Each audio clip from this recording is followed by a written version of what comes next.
A service of KIBMradio.com, the Internet's home for an all old-time radio.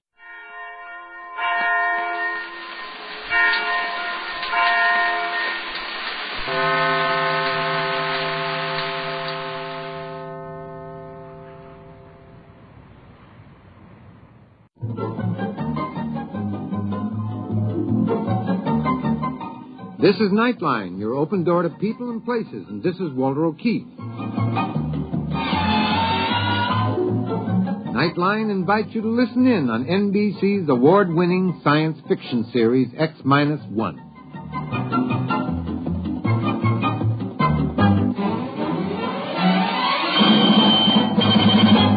Now escape to a world of the future. Countdown for blast-off.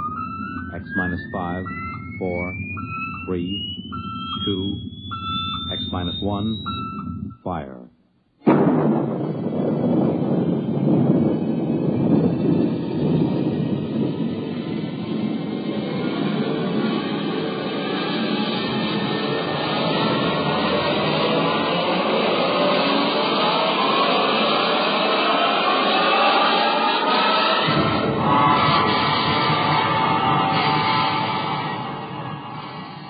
From the far horizons of the unknown come tales of new dimensions in time and space. These are stories of the future, adventures in which you'll live in a million, could be years, on 1,000 maybe worlds. The National Broadcasting Company, in cooperation with Galaxy Science Fiction Magazine, presents X-1.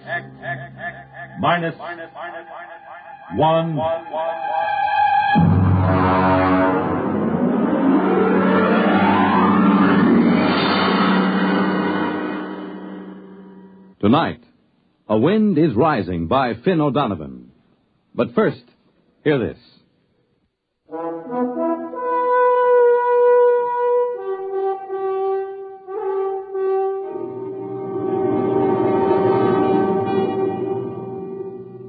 Now, X-1. And tonight's story, A Wind is Rising.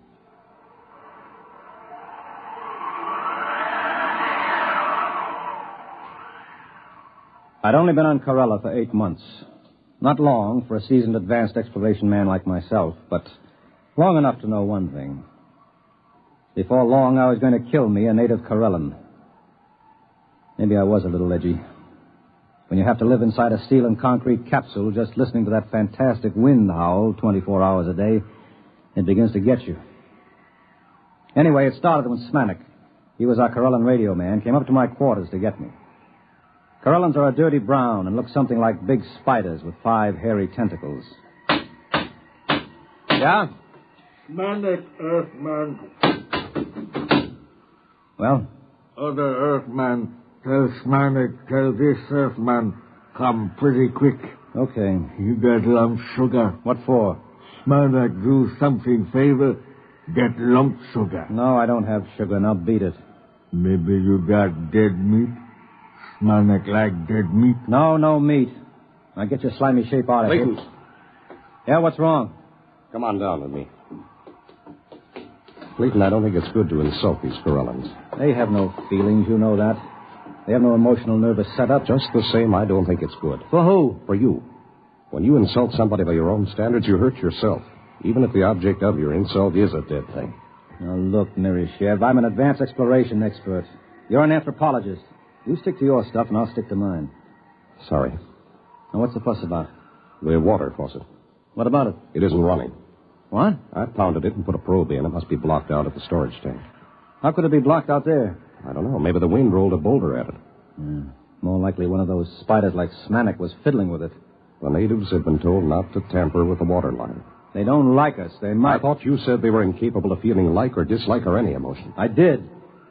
I know they can't feel, but still somehow I get the sensation that they resent us. I'm glad we've only got one of them inside the station. Well, regardless of that, we can't live with our water supply cut off. Oh, listen to that wind. It'll be murder out there. I'll go. It's my turn. You wouldn't know what to do if you got there. It seems quite simple. Well, come to think of it, it could be a two-man job if there's a boulder. The wind gauge reads 82 miles an hour. Just a light breeze on Corella. Maybe we ought to wait till it drops a little. Let's ask the gink. Why do we take him along? The gink? He knows the terrain, and like all his kind, he's a fantastic sailor. But they take those woven land boats out in 100-mile winds with no qualms at all. The Brute, 14 tons, and it has a diesel engine. We don't need any sailors. If we have to use a steadying sail, I can handle it as well as any Spider-Man. Just a suggestion. You stick to anthropology. And open the locks, and we'll get the Brute out. I'll need Smonik to close the locks after us. Smonik! Eggman call. Clayton and I are going out in the heavy land car. What's the weather going to be like? Wind come up along little more. Not anything to be afraid. You got sugar. Oh, here you are, Smonik. Very good sailing today. You got sail on truck. We have a steadying sail made of steel. Woven reeds. More better. A more easy time. We know all about that. Open the lock, Nerishev.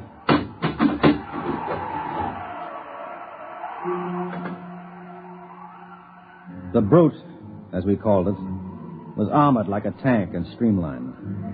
It had vision slits of shatterproof glass, and most of its 14 tons were centered near the ground. It was sealed from dust and had 6 giant tires made of woven steel mesh. It was built to take the rocky terrain of the planet Corella and to navigate in the gale-force winds that battered the planet. I strapped myself into the cockpit, and we were ready. The wind indicator told me that the winds had risen to 94 miles an hour and rising.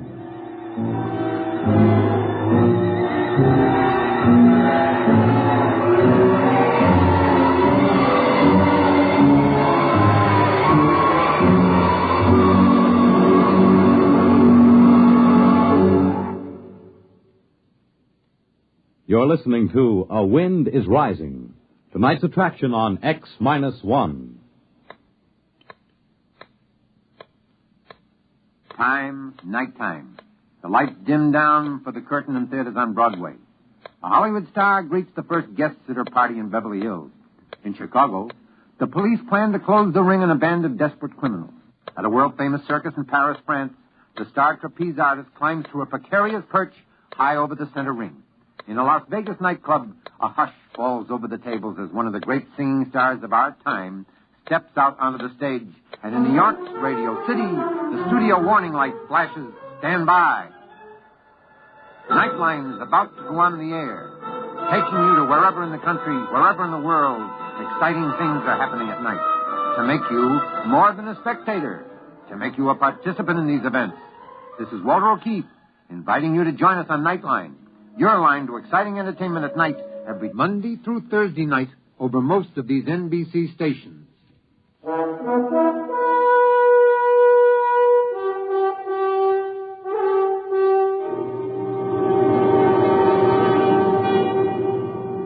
Now back to X-1 and A Wind is Rising. I looked out over the instrument panel. The Corella station had been set down like an overturned bowl on a rocky plain. In order to get to the water storage tank, we had to travel 6 miles. Immediately around the station were our boulder baffles, huge spikes of concrete designed to stop the boulders that the wind rolled off the mountains.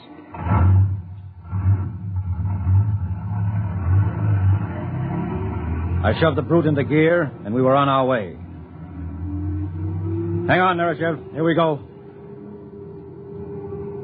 The wind is up to 97. Do you suppose we're in for a storm? The gink said it was fine sailing weather. For a Corellan, maybe. Well, this baby can take it. You see the pipeline yet? The sand is pretty thick in the vision glass. There it is. About 2 points on the starboard bow. I see it now. What's our speed? 3 miles an hour. Give us a little more oxygen in here. What? Hey, there's something coming toward us. Looks like a boulder. Hard right. That was no boulder. That was one of those ginks out for a sail in his land ship. Playful, aren't they? Next one scares us like that, I'll shoot him, so help me. I don't understand how they can sail those flimsy ships on those wooden rollers. What's our wind speed now? 102 miles an hour. I think it's going to be a storm, Clay. There's no point in turning back now. We can't live without water. I'm game if you are. What's the strongest storm we've ever recorded? Well, let's see. In the 8 months we've been here, about 168 miles an hour. Well, this baby was built to navigate up to 200. We'll be all right.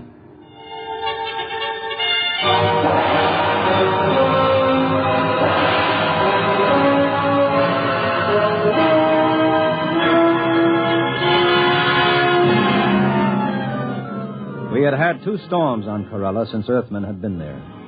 The first one had almost wiped out the station. That's why the boulder traps were built. The second one had leveled an entire mountain range on the other end of the plain. By the time we reached the water storage tanks, the wind was up to 113 miles an hour.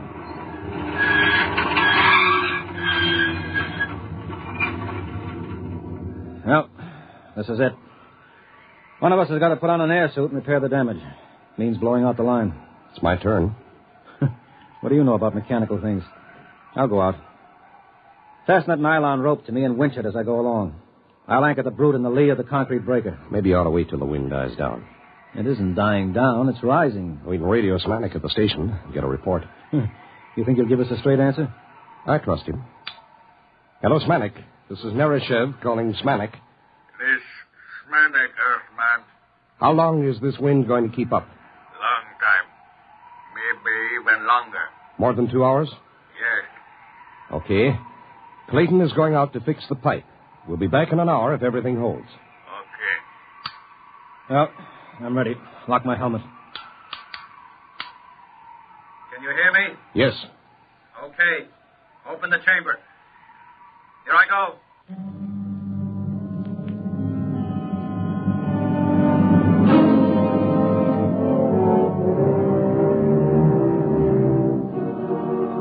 Outside, the wind thundered and roared like breaking surf. Once I was almost blown free, but the line held. By the time I crawled back into the ship, I'd cleared the water lines, but my suit was shredded and my air extractor was clogged with dust. The wind was up to 145 miles an hour and still rising. You all right? Yeah. All right, let's get this thing going. It's starting to shiver in the wind. Right.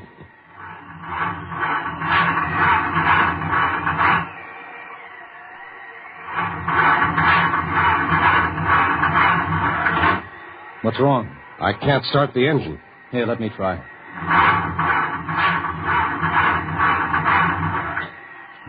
Sand. Sand in the bearings, in the injectors, every place. She'll never start. Good grief. Well, we'll have to sail her back. What? I said we'll have to sail her back. At wind speeds like this? It'll be like sailing a little dinghy across the Atlantic in a gale. Well, what else can we do? Put out the auxiliary anchor and ride it out. No. One good boulder and we'd be goners. Come on, raise the sail. Okay.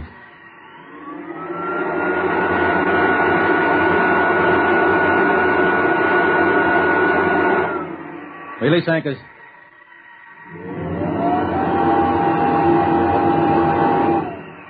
Hang on. Here we go.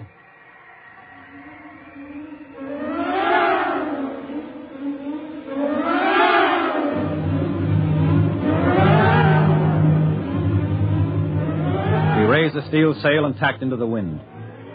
Shoved by a wind that had now reached 175 miles an hour, the 14-ton brute soon picked up to a speed of 40 miles an hour. Even reefed down and heeled over, I couldn't hold her. And I had to winch out the steel main sheet to straighten her up. Then it began to happen. The thing we feared the most.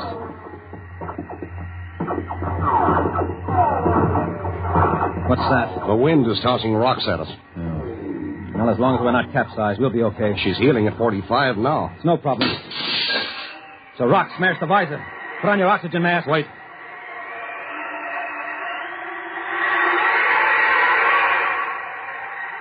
Boiling along now, 75 miles an hour. Cleve, there's a boulder coming. Down the mountain. I can't head her up. Get off. No use, I'll have to drive. You can't. Hang on! Wait, mistress. That boulder's as big as a city block. You're headed for the cliffs. Winch in the sheet again. We'll head up toward the station. No, it's no use. I can't head her up. We'll have to run with the wind. You can't run far. The cliffs are dead ahead. Let's drag the emergency anchor. Maybe it'll slow us down. Suppose it falls. Worry about that later. Drag it.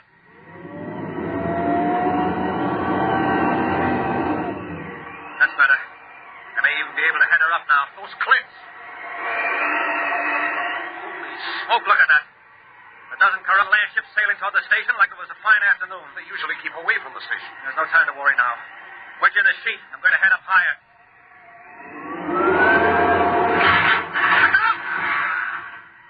What was that? Boulder. Snapped the mast off. Holy mother. We're being blown toward the cliffs. Is that land anchor out? Yes. Oh, pray it'll foul and hold us. Pray. Oh, Father, what? We're fouled. Yeah, and it's holding. Now, if it'll just bite in, I think we're anchored. But listen to those boulders. We won't last 10 minutes anchored here. Move over. Why? I'm going to try the diesel again. I don't know, maybe it's a long shot, but maybe.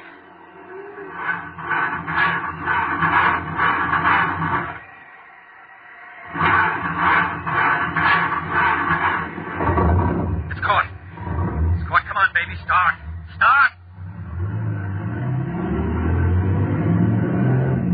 That's it. She's running. She's running.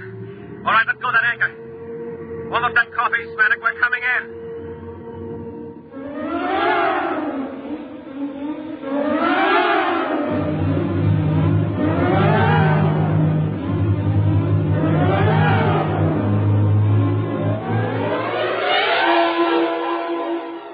Somehow the engine coughed and spit us back to the station. The boulder defense was completely flattened, and one side of the capsule was dented by a huge rock. But otherwise it was still holding. The winds were up to 212 miles an hour at the time. A dozen Corellan land ships were moored by their long vines on the lee side of the station, and more ships were coming in every minute. We slid into the tube and entered the capsule. Welcome, Earthmen. You have nice sail. Shut up, you crummy gink. Earthmen not pleased. You told us the weather would hold. Old Corellan saying, one can predict weather, but not do something about it. Very true. Yeah. We almost died out there. You wouldn't have been planning anything like that, would you? Smanik no understand. No?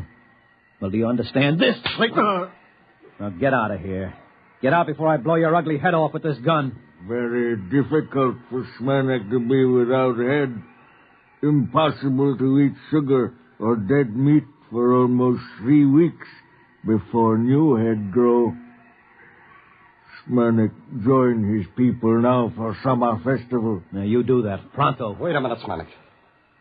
Did you say summer festival? Oh, yes. Ancient Corellan festival. When summer ends, we go sail away to caverns in far west. Caverns? Yes. We live in caverns for 3 months. In that way, we have safety. Safety? From what? From winds. After summer is over, come winter storms. First storm of year about to start any moment now. About to start? What do you call what we've been having? The wind is 238 miles an hour right now. The brute's ruined, the boulder defense is leveled, the foundations are cracked. Very regrettable. Perhaps you like to come stay with us in caverns. Bring sugar. Impossible. We need oxygen, food, our own water. Very regrettable indeed. Well, maybe you don't stay and colonize our planet after all. Yes. Really big wind starting to rise now. Smanik go. Goodbye, Smanik. Thanks for your help. Smanik do favor. Glad to help. You got sugar?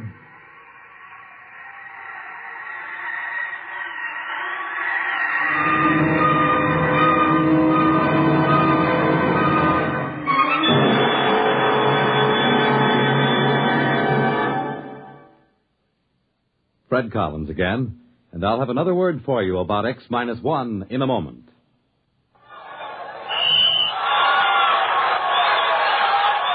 If that's the game you're missing because of a mean cold, here's something you should know. Every second someone takes it for the miseries of a cold. Millions more take bromoquinine. Every second someone takes it for the miseries of a cold. Bromoquinine. More people have taken more bromoquinine cold tablets for more complete relief than any other cold tablet ever sold. You could take aspirin or other single-action cold remedies all day and not get bromoquinine's more complete relief, even for virus colds. Bromoquinine works to relieve stuffy nose, body aches, fever, irregularity, the blues, and headache. More complete relief, because bromoquinine is the only cold tablet sold with wonder-working quinine and 5 other medicines, health-fortified with vitamin C. Remember, Every second someone takes it for the miseries of a cold. Millions more take bromoquinine. Get bromoquinine brand cold tablets. You have just heard X-1, presented by the National Broadcasting Company in cooperation with Galaxy Science Fiction Magazine, which this month features Finn O'Donovan's story, Gray Flannel Armor, which makes you wonder if knights would have been still more bold in days of old if they'd had transistor amulets. Galaxy Magazine, on your newsstand today. X-1 has brought you A Wind is Rising, a story from the pages of Galaxy, written by Finn O'Donovan and adapted for radio by George Lefferts. Featured in our cast were Les Damon as Clayton, Bert Cowlin as Nerishev, and William Griffiths as Smanik. This is Fred Collins. X-1 was directed by George Voutsas and is an NBC Radio Network production.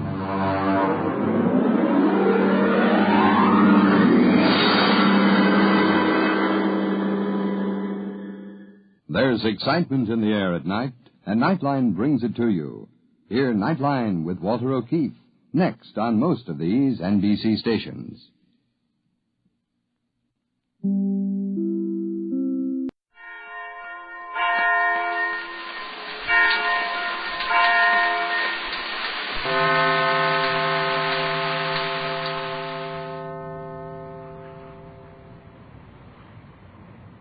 The stolen Euclidean submarine is still racing for Los Angeles. Hour after hour, the powerful explosions of compressed gas have driven the speedy boat on toward its goal. It is now noon, and a blazing summer sun is beating down on the waters of the Pacific Ocean.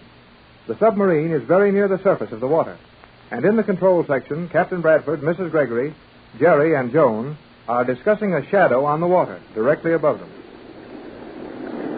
I don't like the looks of that shadow. The shadow is harmless. Sure, but what's making the shadow? Looks to me like a good-sized plane, and a plane flying not any too high. That is precisely what casts the shadow. One of the Euclidean planes? Undoubtedly. That is one of the planes from the island, and the pilot is very carefully keeping his shadow directly over us at all times. Oh, then maybe that shadow can hurt us. Now, Jerry, you've been around that magic island so long, you're imagining things. Well, what's that shadow doing there, then, if it's not for our benefit? The shadow is probably kept over us for a definite reason. The pilot of the Euclidean plane knows that while we are conscious of his proximity, we are less likely to attempt communication with the shore. But we'll have to communicate with the shore in a few hours now, won't we? It is quite possible we will attempt to land without any communication to the shore. But, Joan, we've told you that it's out of the question. You simply can't land a strange submarine, particularly one carrying as many unique weapons as this one, without getting yourself thoroughly put in jail. And they'll do it, too. I think we ought to let them know we're coming. Well, I don't. We'd never get anything accomplished if the waterfront found out what was going on. We are now passing Point Loma. Point Loma? Just off San Diego? So soon, Joan? We are making good speed, Captain Bradford. We will reach Los Angeles Harbor in slightly more than 2 hours. Gee whiz. Point Loma. I wish the Coast Guard over there in San Diego knew what was going on. Boy, what they wouldn't do to that plane over us. The thought makes it seem almost worthwhile to try letting them know we're out here. Too risky, Pat. Though it would seem mighty good to know those Coast Guard boys were rolling that big plane of theirs down the ramp. I think it would be foolish. We must proceed to Los Angeles at once. Couldn't we go up on the surface? Just long enough to open the observation hatch and take a look at the shoreline? Homesick, Jerry? Well, maybe I am. A little. What is homesick? Don't you feel homesick for the Magic Island, Joe? I do not know what homesick is, so I cannot tell whether I feel it or not. But I do not feel at all ill, so I presume I do not feel homesick. Gee, that's funny. She don't even know what homesick is. I'm not sure that it's very funny, Jerry. Think of not having any place you cared enough for to be homesick. Gosh, that wouldn't be so good. What is homesick? Homesickness, my dear, is the lost, lonesome feeling a person gets when he's been too long away from his home and his loved ones. Then why should I be homesick? I like very much to be here with all of you, and you have told me that my home is with you, Mother. How can I be homesick when I am going toward my home? Well, that's a good way to figure it, Joan. But I'm afraid most of us would have a little more trouble than that trying to talk ourselves out of a spell of homesickness. Well, it won't be long now. We'll soon be outside harbor at Los Angeles. And that will mean we'll soon be in great danger. I agree with you, Pat. I think it's time we made our plans. We are in danger now. Constant danger, and planning is useless until we are familiar with conditions at Los Angeles. Hey, what is it, Jerry? I just thought of something. Something important to this landing of ours? I think it is. Then let us hear it. That Euclidean plane flying around up there. He's not going to do anything to us. Maybe not, but there's something mighty mysterious about that plane. Well, in what way, Jerry? Well, how does he get by with flying along at that altitude? He can't be more than 1,000 feet above the water. Plenty of people can see him from land, and they can tell that it isn't no ordinary plane.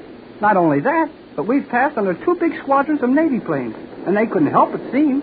Well, you're right, Jerry.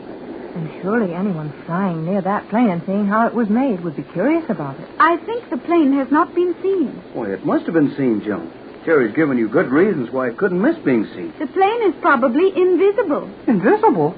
Now, Joan, your voice was as loud as any other in telling us that there isn't any magic on Euclidia. And an invisible plane sounds like magic to me. Me, too. You found the magic island invisible, didn't you? Huh? Well, yes. Yes, we did. That is, it was invisible to our eyes, simply because it was surrounded with that bank of artificial fog. Exactly. And if we were on the surface, we could look up and see a large gray cloud flying steadily along over us. That Euclidean plane is hidden in a cloud? An artificial cloud generated by the plane and thrown out around it? Precisely. Every time I learn one more of the things those Euclideans can do, I wonder a little more just how we're going to come out when we really mix with them. Well, it won't be easy, Jerry. I'll say it won't. But even though the plane is invisible for all practical purposes, it does cast a shadow.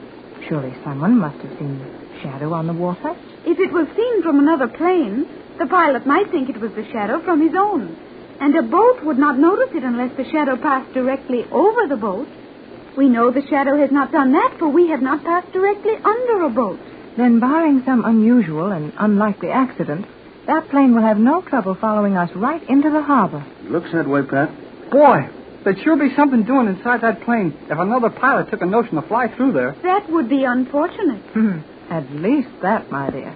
I think we'd better stop speculating as to what might happen to somebody else if they flew into a cloud and start figuring what's liable to happen to us when we get into port. Well, we can't figure anything until we get there, can we? That is correct, Jerry.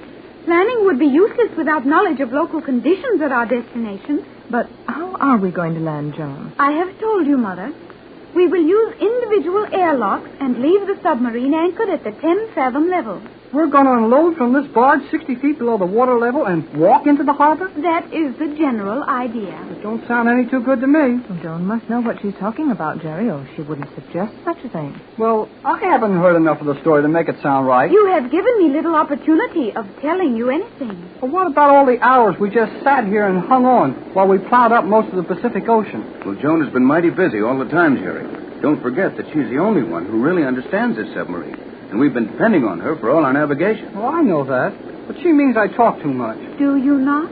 Well, maybe I do. Don't feel badly about it, Jerry. We all talk too much at times.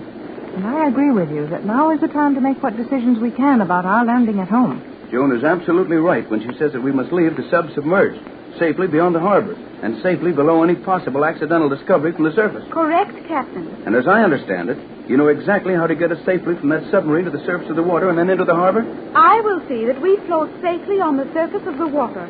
You will be responsible for our landing in the harbor. I knew there was a catch in this somewhere. Now, Jerry. Oh, sorry. Joan, dear, do you realize that we will probably be anchored out too far to swim in comfortably? And that there's no way to arrange for anyone to meet us unless we send them a radio message. We may have to use the radio as a last resort. And that will let the Euclideans know exactly where we've anchored this sub. Well, what do we care if they get the boat? Just so we get out of it first. I'd like to be able to dry dock this boat, let our Navy men take it apart. They might learn a lot of things that the governments of the world should know. I think we will be able to lay our plans when the time comes. For the moment, I have a far greater problem facing me. What's that? This submarine is no longer swaying around. The stern is perfectly stable. I noticed that. So did I, but I thought it was purely accidental. I like it. Is there more to it, Joan? I believe there is. We are being held on our course. Held on our course? From some outside source of power? It would appear so. But what kind of power could do that? I fear I know the answer. You fear you know the answer? Yes, Mother. but I will withhold it until I am certain. Well, now, look here, Joan. We're not children, any of us. If you know something we will have to find out eventually, why not tell us now? Perhaps we can help you work it out. Sure. Everything that's happened to us so far has come out all right. I think the men are right, dear. What is it? We are rapidly losing our forward speed. We're slowing up? Observe the speed as indicated on the instrument. Well, it seems that we're only making 35 knots now, and the needle is gradually dropping off. Precisely. Are we running out of fuel, Joan? Definitely no. Then what's holding us back? You have hit it very accurately, Jerry. We are being held back. But that doesn't make sense, Joan. What could hold this submarine back? Magnetism? Magnetism. That sounds like another trick of the Euclidean. Without doubt, it is the work of G47 and his scientists. But how could they reach us? Joan, look. That speed indicator has fallen off to 30 knots. It will not fall below that speed, I think. You seem quite certain what is taking place, Joan. I am almost sure. One moment more, and I will know. One moment. Is something going to happen to us? Nothing more than is happening now. Captain Bradford, you are a navigator. Will you look at my compass? Why, sure, Joan, but what... Oh. Huh? What'd you see, Tex? This compass is pointing due south, and we're running due north.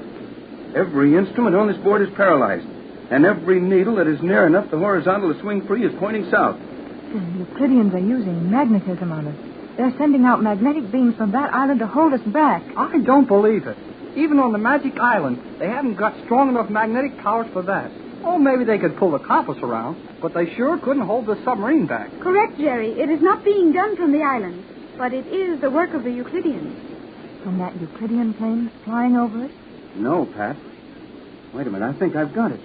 There's the Euclidean submarine right behind us. Oh, no, Ted. Yes, Mother. Oh, but how? You must be wrong, Joan. You said this was the fastest sub on the island. It is, but do not forget that we lay at the bottom of the ocean, practically motionless for hours. You're right. And every time we had to dive to get away from those bombs, every time we had to subvert to keep out of trouble, there was a sub gaining on us all the time. Gee, one of those Euclideans plowing along our course, just waiting for a chance to catch up with us. But how could they have been so sure of our course? That is one occasion where the very perfection of Euclidean machinery has betrayed us. Any Euclidean submarine commander would know that we would be navigating with the automatic devices, and that our course would be the regular Euclidean course to Los Angeles. He could not fail to follow us. And now, there's one of those submarines practically on top of us.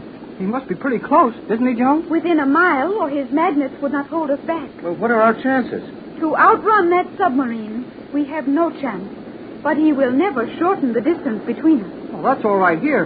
But when we get to Los Angeles, what then? Yes, Joan. What then? We can't possibly get out of this submarine and escape during the few minutes it will take him to catch up with us after we stop. Well, I don't see what we can do about it. It's up to you, Joan. I see no more chance of escaping that submarine than you do. That is, if we attempt to stop at Los Angeles. Attempt to stop? Joan, we must stop there. Then that other Euclidean submarine will stop with us. And what will happen then, I am afraid to say.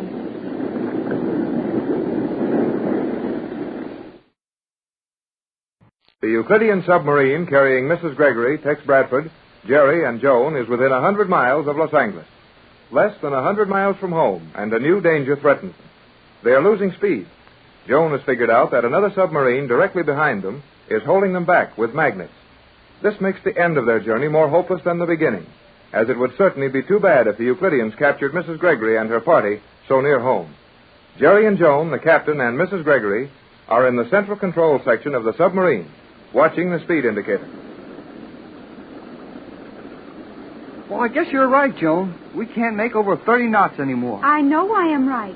But are you sure it's another submarine that's holding us back, Joan? Well, we're certainly being held back. I don't know what else it could be. It is another Euclidean submarine. And as all other boats are much slower than this one, it must be well commanded. Hey, Joan, our girlfriend. Girlfriend? Yeah, you know. That Euclidean girl submarine commander? I think not. But it might be, dear. You said she was the finest submarine commander on the Magic Island. Yes, and they'd send their best out on a job like this, wouldn't they? Yes, except for the fact that the commander who befriended us may be under suspicion. You mean suspicion of having helped us? Exactly. Gee, I'm sorry for her if old G47 got any idea she'd try to help us a little. Is there any way of finding out who is in command of that submarine? Only radio communication, Mother, and it would do us no good. No, nothing to be gained there. Unless we could find out how many of their scientists are on board. You mean so we could have a better idea of what we're going to be up against when we get to Los Angeles? Well, something like that, Jerry. I thought I might get an idea as to what they're most likely to do if I could find out who's on that boat. That would make very little, if any, difference. The Euclideans are so well versed in all sciences that any of them could perform what tasks might be necessary to interfere with our landing. And now, with that submarine so near at hand, we're not at all sure of landing. We will land, but it will not be as simple a process as I had thought. I don't see any chance of landing at all. I'll bet we can figure out some way, Jerry.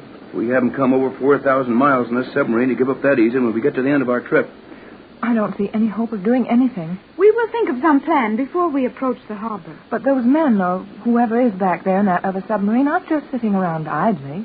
They're planning, too. Naturally. But we have an advantage over them. I can't see it. We may plan to do as we please, and may execute our plans on the spur of the moment. Our pursuers will find it necessary to forestall our plans, and that is most difficult. You're right there, Joan. It's always a lot easier to think when your whole job is getting away from something than when you have to figure what the other fellow's going to do and stop you. But if that submarine behind us can follow us right into the harbor by simply hanging onto us with magnets, we haven't even room for a plan. You must not be too sure of that, Mother. Isn't there some way we can lose that guy back there? Not as long as his current holds out. I have one possible way to halt the progress of that boat. But I do not want to use it except as a last resort. It seems to me that we're not far from a last resort. Yeah, and if you know any way to get rid of that fella, this looks like a swell time to do it. I do not think the emergency is great enough. Well, you know best about this equipment, Joan. But I'd say we didn't have any great amount of time to waste. We're nearly to Los Angeles, Joan. We'll have to act very rapidly to get away from that boat with any margin of safety. That is true. But it might be very dangerous to lose them too quickly. I don't see why. If you're trying to get away from somebody, the sooner the better. What if you escaped from them early enough to afford them the opportunity of making additional plans to recapture you? Huh? You mean that if we succeeded in losing our pursuers now, it would only give them another chance to catch us? Precisely. Well, I can understand that all right. Your idea is correct, Joan, providing we can stop them at the proper time. That is, of course, our problem. What do you propose to do, Joan? Use our magnetic bombs on that other submarine and hold it motionless for a period of time sufficient to allow us to escape from this boat to the surface. Magnetic bombs? The same kind of bombs the Euclidean plane dropped on us? Exactly the same type of bomb. But, Joan, do we have any of those bombs? To be sure, Mother. I have told you this submarine is fully equipped. Well, I certainly don't see anything that looks like a supply of bombs. Oh, never mind, Tex. They're probably just a lot of little pills like those big dinners we've been eating. How large are those magnetic bombs, Joan? Approximately 1 cubic inch. 1 inch? Gee whiz. A bomb 1 inch square will hold a submarine still in the water? If the bomb is placed near enough to the boat, certainly. Golly, where are those things? I will show you when the time comes to use them. And how will we know when that time has come, dear? Yes, Joan, we'd better know exactly what your plan is. And if, we have to act quickly, we won't be in the dark as to what we're supposed to be doing. That submarine will not gain on us. They must remain at a distance of approximately 1 mile. That will give us ample protection when we enter the harbor. You're going to wait till we get into the harbor to turn those bombs loose? That might be dangerous to other shipping, Joan. We don't want to excite a lot of suspicion as to our movement. In that event, we will release our bombs at an appointed place outside the harbor. That other submarine will be held powerless at that point for a sufficient length of time to permit us to escape. I think you're right, Joan. The longer we wait, the more chance we'll have of holding that boat powerless. At the time, our safety will depend on the fact that it is powerless. I guess that part of it's all right. But how about the men on the other boat having a little sense of their own? What do you mean, Jerry? Well, those fellows back there in that other boat aren't asleep. They'll soon figure out what we're going to do. Naturally they will. All right, then. What's going to stop them? Stop them? What do you refer to? Well, they've got some of those magnetic bombs, haven't they? Naturally. Then why can't they hold our boat powerless? Just as easy as we can hold theirs. I wanted to ask that same thing, Jerry, but the rest of you have left me so far behind in all these technicalities that I was ashamed to ask. Well, you needn't be, Pat. I can't see it any better than Jerry does. Those bombs will work both ways, won't they? To be sure. The action of the bombs is identical from either ship. But the fact that those bombs are magnetic, that their contact is strongly magnetic, is our best protection. Well, I still don't see it. That other submarine is now sending out a magnetic beam, which is retarding our speed and allowing them to cling to our course. That is understood? Oh, sure, we know that. It's the action of the bombs that puzzles us, Joan. The action of the bombs, as bombs, has nothing to do with it. They are merely small cubes of a highly compressed substance which will form a powerful magnetic field when released in salt water. But those bombs cannot be fired through the water for any appreciable distance. Oh, now I'm beginning to get it. They couldn't possibly shoot those bombs far enough ahead to catch us. But we could drop them on our course for the other boat to run into. Gee, that's simple, isn't it? Most things are very simple, Jerry, after we understand them. That is not all. Once we release a bomb, their magnetic beam will pull it directly to them at a terrific speed, and they will be held motionless almost instantly. Well, you're right. That beam would pull the bomb to them. And more than that, it would prevent them sending a bomb after us. Then let's turn one of those bombs loose right now. No, Jerry. Why not, Joe? We're getting closer to Los Angeles all the time. I should think our best move would be lose that other submarine as soon as possible. It would seem so, Mother, but for one thing. Well, what's that? The effect of the bomb would hardly last until we reach the harbor. Oh, and that sub could take right out after us again, huh? That's it, son, and Joan's right. The thing to do is to wait until we're nearly ready to anchor. Then release one of the bombs. And the magnetism is sure to hold the other boat powerless long enough to give us a chance to land. Precisely, Captain Bradford. Well, I can understand that all right. But it seems as if we're taking the enemy dangerously near to our camp. Well, I guess that's about the best thing to do, though, Mrs. Gregory. At least we're going to be sure where he is if we've got him pinned down the water with one of those bombs. Yes, in the meantime, though, we'd better be making some plans to get out of our own submarine and safely onto the land. What would you suggest, Joan? I think the captain should take charge of that. You are all more familiar with your resources than I am. You're right, Joan. It's up to us on this end. We sure used you enough on that island. Well, we'll get ashore if Joan knows how to get to the surface from this thing. I will attend to that. Well, what can you do about landing us, Tex? Well, I don't know yet. Joan, is there any objection to our using the radio now? I think we could do no harm by using it, though the submarine following us will receive all messages we send. But can we use it with that magnetic beam hanging on to us? Transmission will be difficult. We'll have to try it. There's no other way we can reach Johnson. Well, what can we tell Johnson after we do reach him? You said you didn't want the story about this sub and the one following us to get nosed around yet. I think I can do it with a code message. Remember, Captain Bradford, that it will be dangerous to state a meeting place with Johnson. Your arrangements will undoubtedly be overheard by the other submarine and by Thales or some other Euclidean agent on the mainland. Tex, how about one of our old courses? The airline charts we made when we were training pigeons and testing directional radio beams. Just what I had in mind, Pat. You mean Johnson knows those courses so well, you wouldn't have to give out any information to tell him where to meet us? Right, Jerry. That would be the solution to our problem. How far out do you think we should anchor, John? At least 5 miles. Boy, that's a long swim. You're not going to swim, and you know it, Jerry. Well, I hope not. But maybe there's something I thought of the rest of you forgot all about. What's that, son? Well, we're going to have to toss magnetic bombs around outside the harbor to hold this other boat still, aren't we? I know of no other way to ensure our safety. Then it looks to me like we're going to get caught by that same magnetism when a rescue boat comes out to meet us. Tex, Jerry's right. That had occurred to me. It occurred to me, too, and I think I know the answer. What, Tex? We'll tell Johnson to bring out a sailboat and to leave everything metallic off of it. Is it possible to get that information to Mr. Johnson without informing the scientists in the other submarine of your plan? We'll have to try it, Joan. We haven't many choices left. Hey, Joan, is it all right to use the radio now? I will make the necessary adjustments and use a narrow directional beam. If your code is difficult enough, Captain, we may have a period of comparative safety while the Euclideans decipher it, though they are masters of that art also. Those guys didn't miss a thing, did they? Well, this code is really so simple that it isn't a code at all, just a prearranged set of signals. I doubt if anyone could ever figure them out. That is well. Is the radio ready now, Joan? The transmission beam is set on 3 meters. You may proceed. J24Y to J12C. J24Y to J12C. J24Y to J12C. I hope we can raise Johnson quickly. Oh, he might be taking time out for something to eat. I would not be too impatient about your arrangements. Why not? It is daylight now. We may find it advisable to cruise outside the harbor until after dark. By George, Joan, you're right. It would be a lot more simple for Johnson to pick us up safely after dark.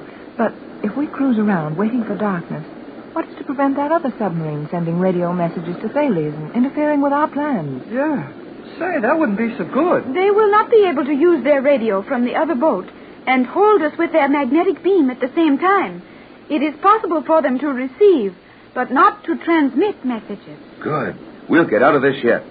J24Y to J12C. J24Y to J12C. Say, Joan, were we discussing our plans with this microphone open? No, Captain. I have kept it closed except for your actual signals to Johnson. You sure think of everything, Joan. Now, everybody keep quiet, and I'll settle down to a long session of trying to raise Johnson. J24Y to J12C. J24Y to J12C. J24...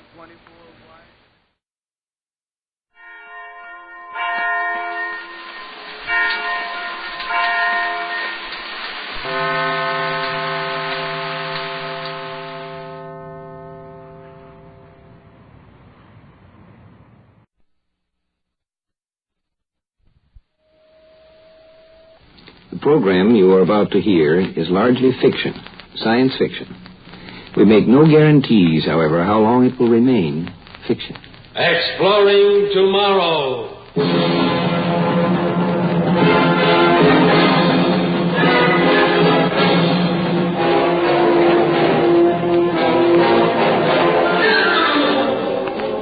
And now, here is your guide to these adventures of the mind, John Campbell, Jr.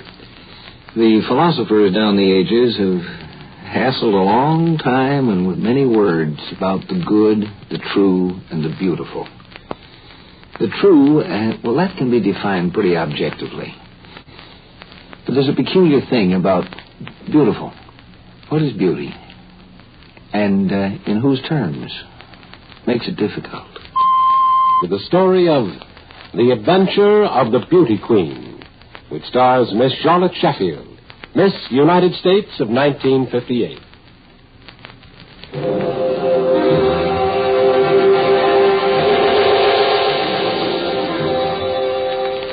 Beauty is a much more complicated problem than the question of truth, actually. A truth is an eternal thing. If it's true, it's true, and that's that. But beauty is appropriate. It changes as the situations change. It changes with time.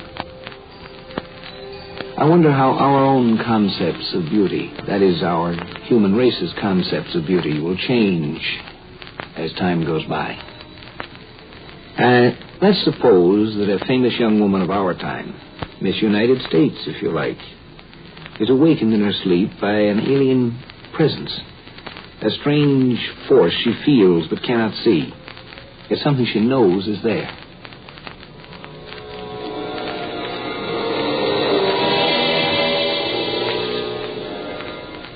Who are you?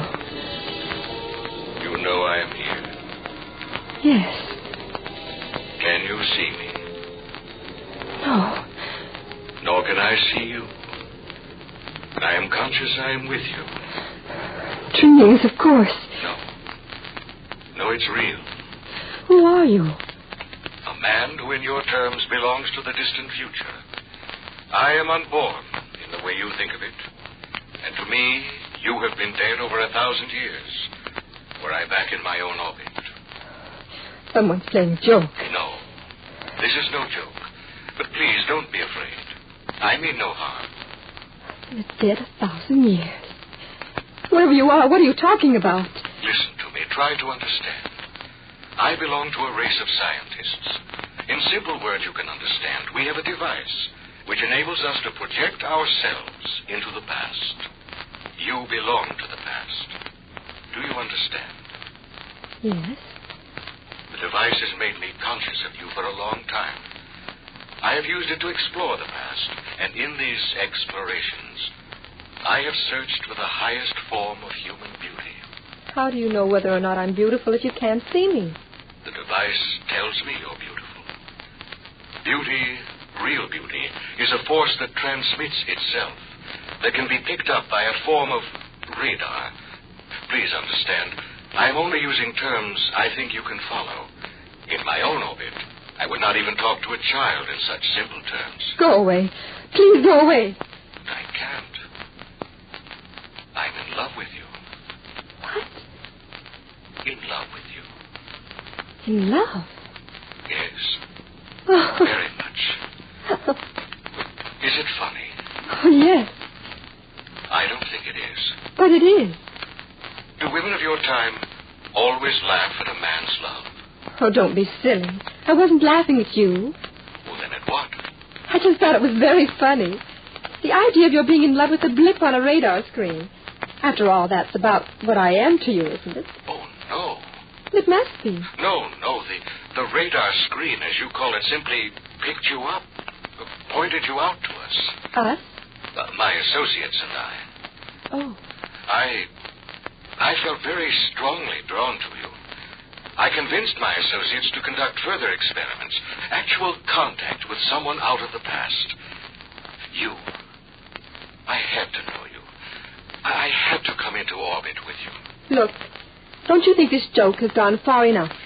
I told you this is not a joke. Of course it is. Well, you know better. Oh, don't you suppose I know what's going on? Well, I should have thought of it a long time ago. What is going on? Why, it's very simple. Someone installed a radio pickup in this room. And you're talking to me through a microphone. Talking to you? You are, aren't you? Oh, no. What do you mean, no? I'm not talking to you in the way you think I am. I'm projecting to you. Oh, please stop this. But it's not your voice I hear. I'm receiving impulses from you, not actual words. The device I mentioned interprets the nature of your impulses, translates them into my language. It does the same for you. It's true. I don't hear your voice. Not as a sound, I mean. You begin to realize. Please stop. No, don't be afraid. Don't be afraid. You must be insane to say that. I'm scared out of my life. I want to scream. I'm afraid to. I'm not even sure I'm awake. I'm not even sure I'm alive. You're alive. In your century. Now, understand what I'm telling you. In a moment, you'll be drawn out of your orbit, projected into the future, into my orbit. I want to see you. I want to see if you're as beautiful as your impulses say you are. If you are, I'm afraid I'll keep you where I am in the future. No, I don't believe any of it. You're mad. Whoever you are, you're quite insane.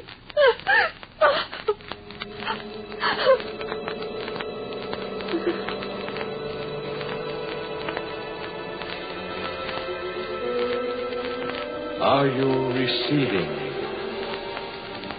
Yes. Don't be afraid. You're in limbo, on your way into my orbit.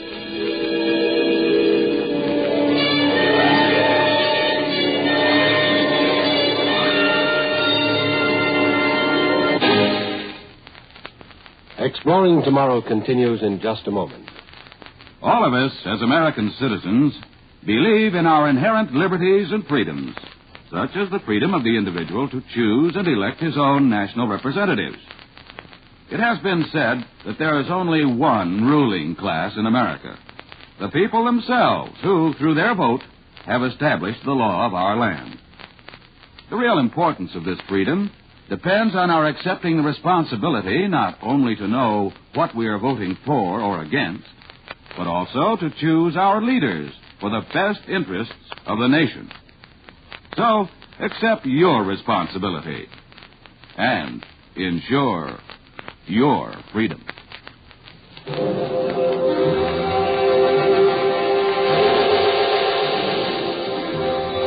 Of all things men have discussed and considered today, time is the one of which we know least. We know how to travel in space, and recent physical work has indicated that actually things can travel backwards as well as forwards in time, but we know nothing about it. And one of the things that would be strange on this, how long does it take to travel through time? When you are traveling through time itself, how long does it take to go from now to then? How long was Miss United States in that limbo before she was there?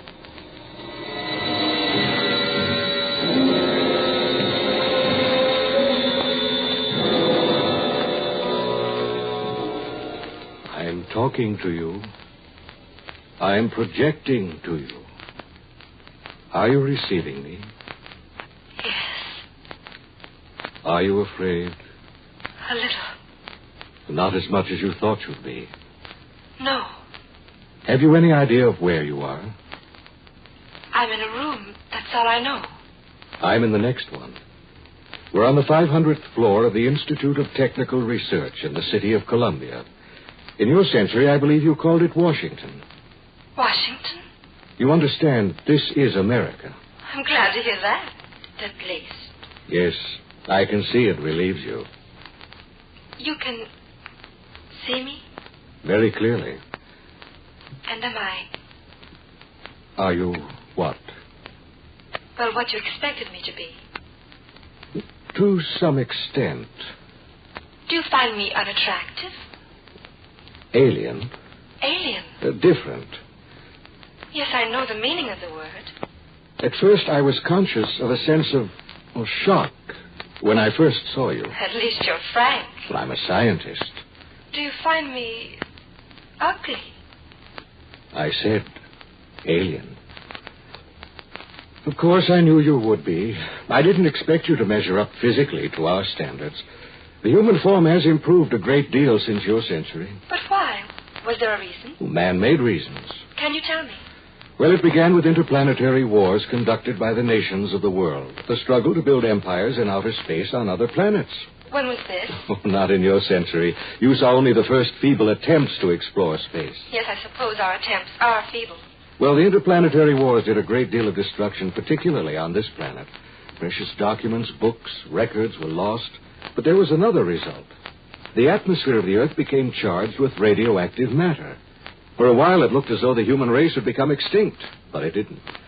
The human body acclimated itself to new atmospheric conditions and flourished again. But by that time, our physical form had changed. Changed for the better. And today... Go on. Well, today, the human form is the most beautiful creation has ever seen. And by your standards, I am something of a shock to you. Your physical form was, at first, yes. Am I very different from the women here? Very different. To you, they're beautiful. They are beautiful. Would I find them attractive? I don't think so. I might. Oh, no. Why not? If they're so beautiful, I mean. Well, your conception of beauty is not ours. I understand that, but... But what? I don't know. I was going to say that beauty is beauty, but that wouldn't make any sense. No, the concept of beauty is what matters. But you said beauty is a force. It radiates. The inner beauty radiates. I understand that, too. Well, how do you think of the universe? Oh, I think I associate it with God. I identify it with the divine mind. I'm surprised. The universe is a reflection of God. Now I begin to understand why, in spite of your physical form, your beauty reached me. And it has nothing to do with your looks. I wouldn't be very gracious if I didn't say thank you. I'm going to keep you here, you know, if I can.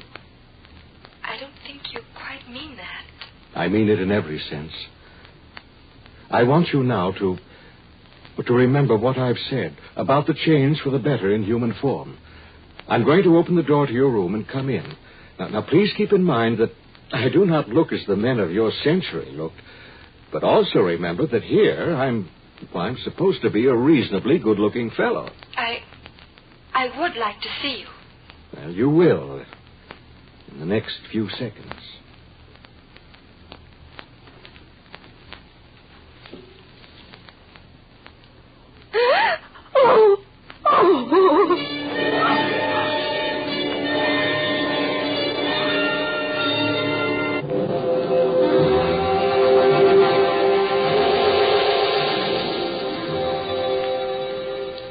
That which is beautiful and befitting, appropriate, depends on the environment it's in. The future people had to undergo some rather complete changes to meet the environment that, shall we say, we, their ancestors, had imposed on them. A little too much radioactivity. And that which was beautiful is no longer befitting. The thing that is now befitting we might not think of as particularly beautiful. Is it so bad? Oh, I'm sorry. I should not have exposed myself to the shock you feel, to the revulsion you feel at the sight of me. Oh, Oh, I'm sorry. I should have known. Forgive me. I just can't look at you for a moment. I have to adjust. There's a window behind you. You can look out. Oh, thank you. Please, don't resent me. No, I was just wondering if you have any idea how incredible to me your revulsion is. Yes, I think I have an idea. You must overlook what sounds like vanity, but I have to repeat what I told you before. I'm supposed to be more than passably good-looking. Yes, I understand. But you can't stand the sight of me. Give me a moment. Are you looking at me? Yes. Does it still hurt you? No. No, I'm too conscious of your inner beauty. I'm very grateful. I'm curious about something. Yes? Are you conscious of any of my impulses? I think so. Do you find them hostile? No. Alien? No. Do they cause you any fear? I don't think so. Well, forgetting how I appear to your eyes, do you like me? Yes. Yes, I think you must be a very nice person. The curious thing is... Yes? I was going to say, the curious thing is I'm still in love with you. You mustn't be. Perhaps love is a dimension. I don't know. I'm too confused to think about it. Or perhaps it's an orbit we enter or leave. I don't know either. It was just a thought. You can't examine love through a microscope, can you? Well, it's been exposed to every kind of study for centuries. Even the people of your time knew its reactions to be purely chemical. Of course, your poets didn't agree, but then neither do ours. Do you have poets? Oh, yes, we have them. They resist us. They call themselves the last human barrier against science. They refuse to understand what basic science is. What is it? Well, isn't it man's eternal craving to find out more about the universe, or the divine mind? Let me go back. Go back? Please. How can you even want to go back? Look, what do you see through that window? Nothing but beauty. Miles of emerald green fields with cities that sparkle like diamonds rising out of them. Nothing but prosperity. Prosperity and peace. And you want to go back to your miserable century? To my people. To my own people. I belong with them. I don't belong here. I'll tell you something. We're being observed, listened to by my associates. Observed? Well, the final decision must come from them. I'm as much a part of this experiment as you are, even though it was my idea. My idea. Now that we've succeeded in drawing you out of your orbit into ours, I don't think our science will release you. We can learn a great deal from you about the things of your century. Besides, I love you. I want to keep you here. Please! Please don't touch me! Please don't touch me!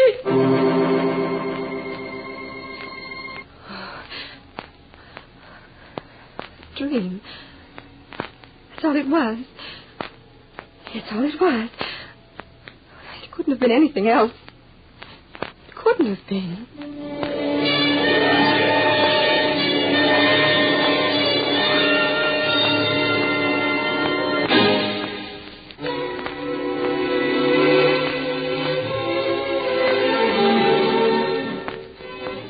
There are parts of beauty that are eternal, that are not like the physical that changes, but the beauty of a true and honest personality. This sort of beauty, that will endure. There are things that you can rely on as time goes by. Woman needs man, and man must have his mate. On this you can rely. The only thing is, the definition of man and woman will tend to change with the passing of ages. But the fundamental things apply. An honest man and an honest woman. These we need forever.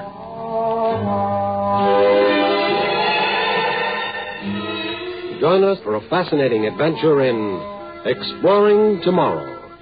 Heard in our cast tonight were Brett Morrison and the real Miss United States of 1958, Charlotte Sheffield.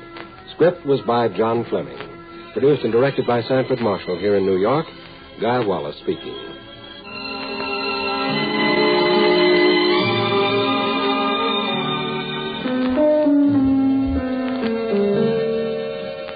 We pause now for station identification.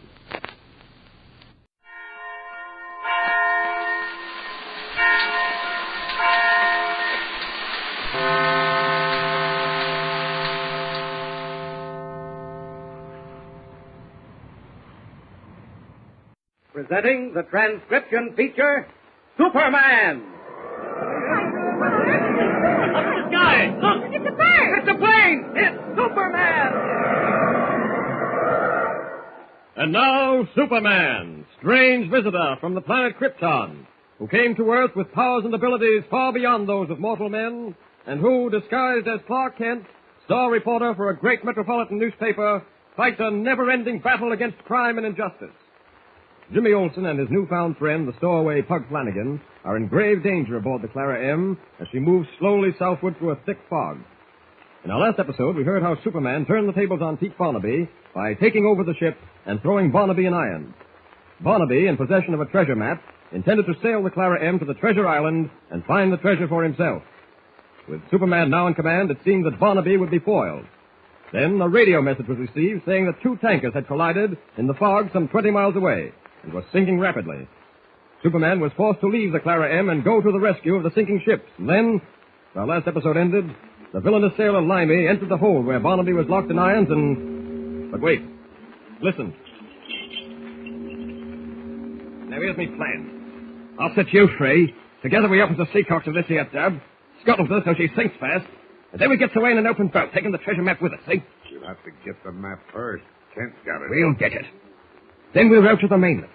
With the map in our hands, we'll take ship for Sumatra, and after that, there's 100 ways of getting to that there treasure island, eh? It's a good plan. All right, come on. Up to it. Get these irons off me. In a hurry. Oh, there ain't no hurry. Let's take our time, I says, and do a thorough job, eh? There now. I got a better way of sinking the ship. Huh? If we open the seacocks, it'll be discovered before the Clara M has time to sink. What's your plan? Yeah. There's a couple of cases of dynamite aboard. Dynamite? Eh? I had it brought on board before we left Metropolis. Dynamite? Figured I'd need it if we had to do any blasting to get the treasure. Huh? Well, it'll come in handy for another reason now. We'll use it to sink the Clara M. Oh, I think I see what you're up to. And a good idea, says I. We'll lay a time fuse to the dynamite, say. Get away in the open boat, and then, after we're gone, the old tub will blow up. He's quick to catch on. Oh, Get now. Sing a leg with these irons. That's all right. There, they're off. That feels good. All right, let's get started. Huh? You say you got a boat all provisioned? Aye. Then the first thing we've got to do is to get our hands on that treasure map. Oh, and how are we going to do that, eh? Yeah, if I'm not mistaken, that map must be in Clark Kent's cabin. Huh? That Superman fellow jerked the map away from me.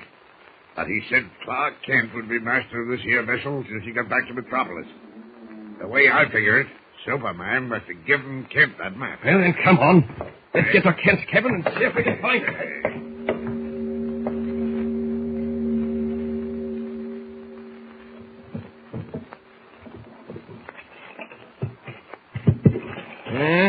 Find the map yet, Barnaby? No. Keep looking. It must be somewhere in this cabin. Why don't we strike a light? Don't be a fool. We're lucky enough to get into Kent's cabin without him being here. Aye. Strike a light and somebody found us here. Wait a minute. Off on now. Huh? Bloom and fold, that's what we are. What do you mean? Well, that map wouldn't be here. If Superman made Clark Kent master of this here vessel, that map is probably laying safe on Sandhurst this here minute in that little safe in the captain's cabin. A little safe? Aye. Why didn't I think of that? Aye, Limey, you must be right. Come on. We're going to the captain's cabin.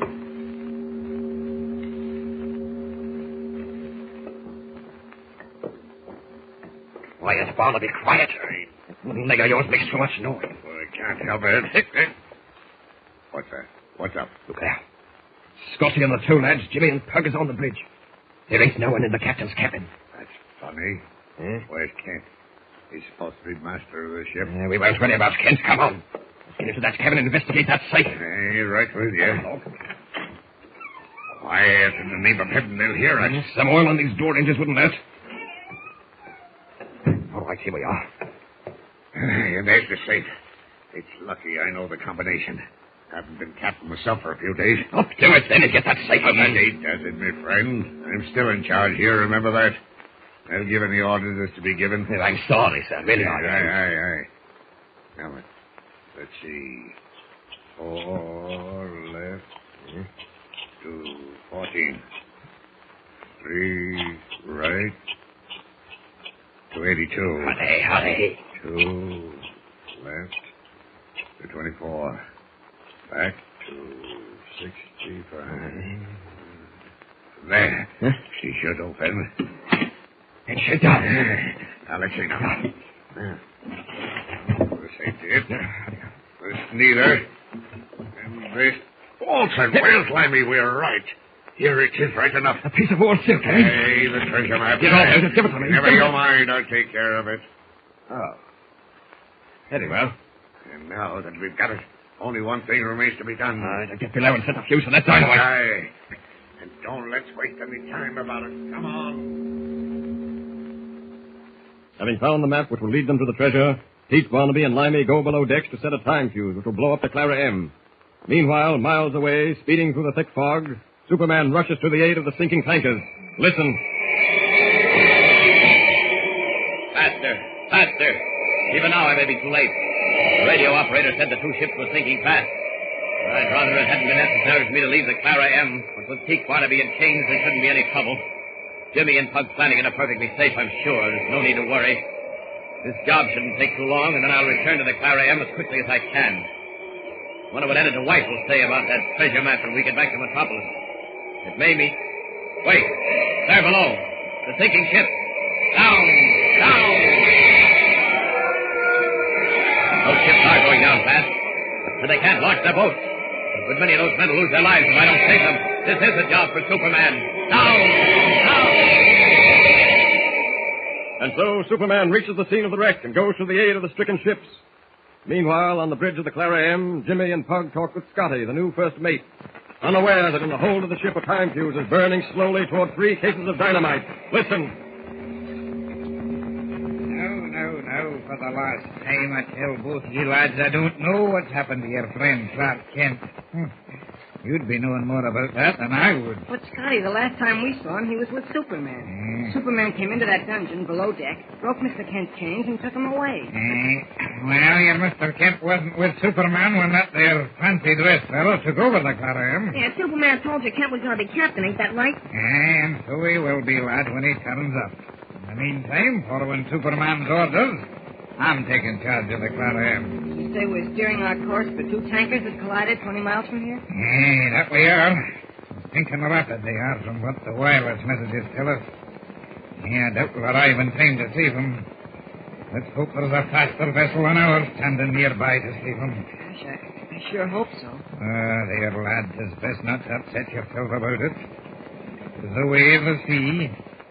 There's many a ship's gone down, and many a sailorman gone down with it.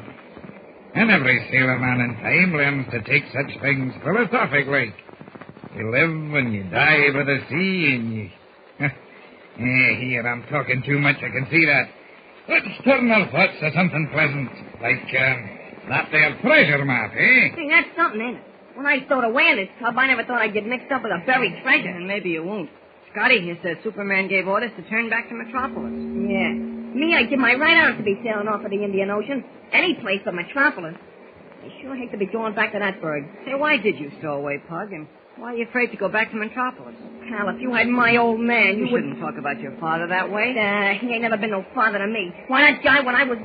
Listen, Scotty, if you hey, Scotty, listen. Here, you, it's Mr. McTavish from now on. All right, Mr. McTavish, then listen, something funny's happened.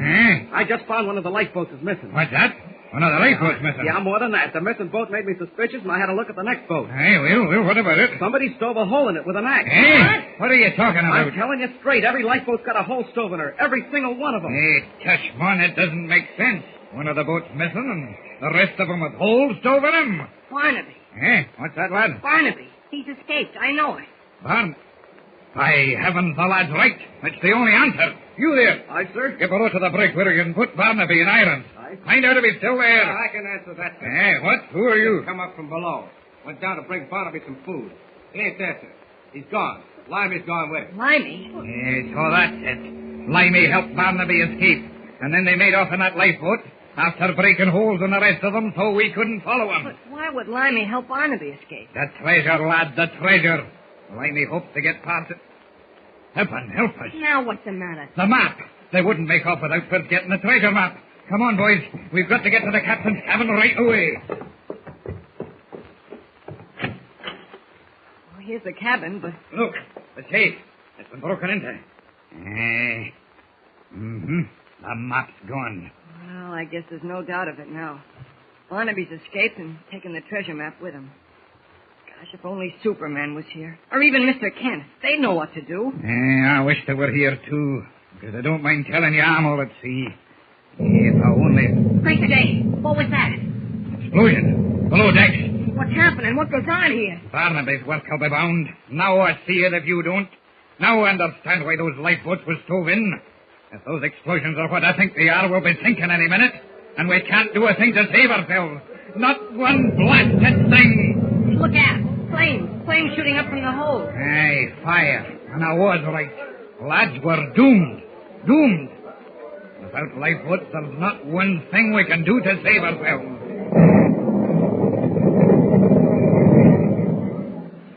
Barnaby and Limey have done their work well. The lifeboats rendered useless and the Clara M going up in flames, what can save our friends now? Be sure to hear the next thrill-packed episode of our story with Superman. Tune in the next thrilling installment of the transcription feature, Superman. Up in the sky. Look! It's a bird! It's a plane! It's Superman! Superman is a copyrighted feature appearing in Action Comics magazine.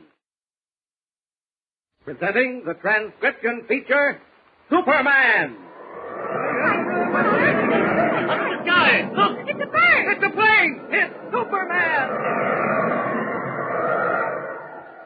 And now, Superman, strange visitor from the planet Krypton, who came to Earth with powers and abilities far beyond those of mortal men, and who, disguised as Clark Kent, star reporter for a great metropolitan newspaper, fights a never-ending battle against crime and injustice.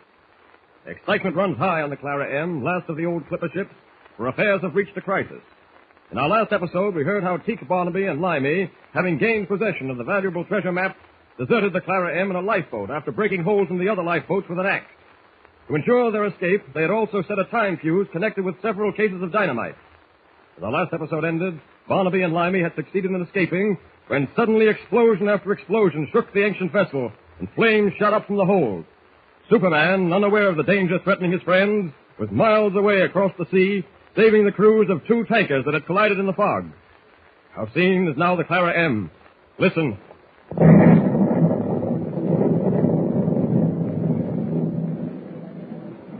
Now I understand why Barnaby and Limey stove in those lifeboats. If those explosions are what I think they are, we'll be sinking any minute, and we won't be able to do a thing to save ourselves. That was a bad one, lads. Rocked the whole ship. Look out. Flames shooting up from the hold. She's caught fire, and no small fire it is either. You there. Aye, sir. Get the men working with the fire extinguishers. Fire extinguishers. They'll do no good at the likes of that fire, sir. Be that as it may, you'll do as you've told. Up to it now. How come those explosions anyway? We carrying dynamite in this tub? We were carrying it all right, though I never knew it till this minute. Or any man aboard, for that matter. What's going to happen, Scotty? I heard once that the most dreaded thing on shipboard is a fire. Is that so? No, lad. You're not to go worrying yourself about something you can do nothing about. Don't worry. Huh. Look at those flames shooting up from the hole. They're getting worse, pal, and I ain't kidding. If the lifeboats can't be used, what are we going to do when this tub starts sinking? Figure that one out for us, will you? Mr. McCavish. Aye, what is it? That fire's all out of control. Not only that, but them explosions have blown a hole in us below the water line. Big enough to stick your head through. All right. Keep after the fire with the extinguisher. Hold it and check as long as you can. Come on, lad. Where to? I'm going to the radio room, and I'm not leaving either of you out of my sight. We can take care of ourselves. You'll come with me, or I'll know the reason why. Now, get along there. Good night. Look at those flames. How long do you think the boat can last, Scotty? We'll last until we think. And if you think that's a silly answer, you can give me a better one. Here now. Down this companionway. Hey, the radio room's right along here, ain't it? Yeah, here it is, right in here. Oh. Not waiting for orders, eh, mister? No, sir. I knew we were finished the minute I heard those explosions. I'm sending a call of distress. Well, good. Gosh, I wonder where Mr. Kent is. I don't know what happened to him after he went off with Superman. Do you think he's on board? Well, I don't see how he can be on board, lad. He'd have shown up before this. Golly. Well, have you had any response, mister? No, sir. None as yet. We'll keep trying. Aye, sir, you can count on me to keep trying till we go down. No. I'll have none of that.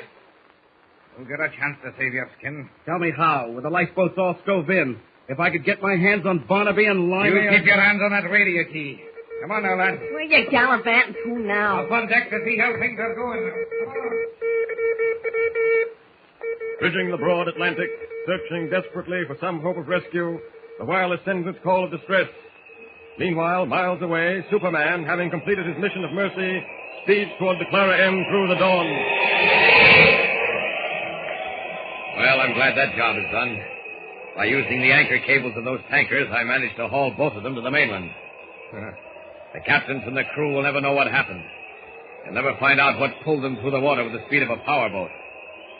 Well, I'll soon be back at the Clara M. Wait a minute. What's that on the horizon? Smoke. Must be a steamer of some kind. Probably passing very close to the Clara M. The minute I get on board, I'll have to reappear as Clark Kent. Which reminds me, I better start thinking up a pretty good explanation right now. Well, I can say... Hello. What's that bobbing on the water off to my right? Looks like a small boat. Funny, I'd better investigate that. There it is below me. Yes, it's a boat, all right. There are two men in it. Something wrong with them, too, sprawled out like that. They must need help. Down! What? Limey and Barnaby. What in the world? Oh, Barnaby's finished. Bullet hole through the chest. And Limey... still a little life left in him. Not much, I'm afraid. Knife wounds. Must have had a fight, these Hold a knife on me. Hold a knife, he did. What's that? Hold a knife on me. We fought. Fought hard. I got him finally. I never expected I'd have a gun, the swine. Tried to get all the swag for himself, eh? I showed him. Limey. He's finished, too. Took his last breath. I think I begin to see. Limey must have freed Barnaby, and together they made off in this boat. Then they had a fight over the map. The map. That must be here, too. Let's see. Yeah, here it is, all right. Well, I'll just take that along with me. Now then, what to do about these two? Well, I suppose there's only one thing to be done. And the quicker I get it over with, the better.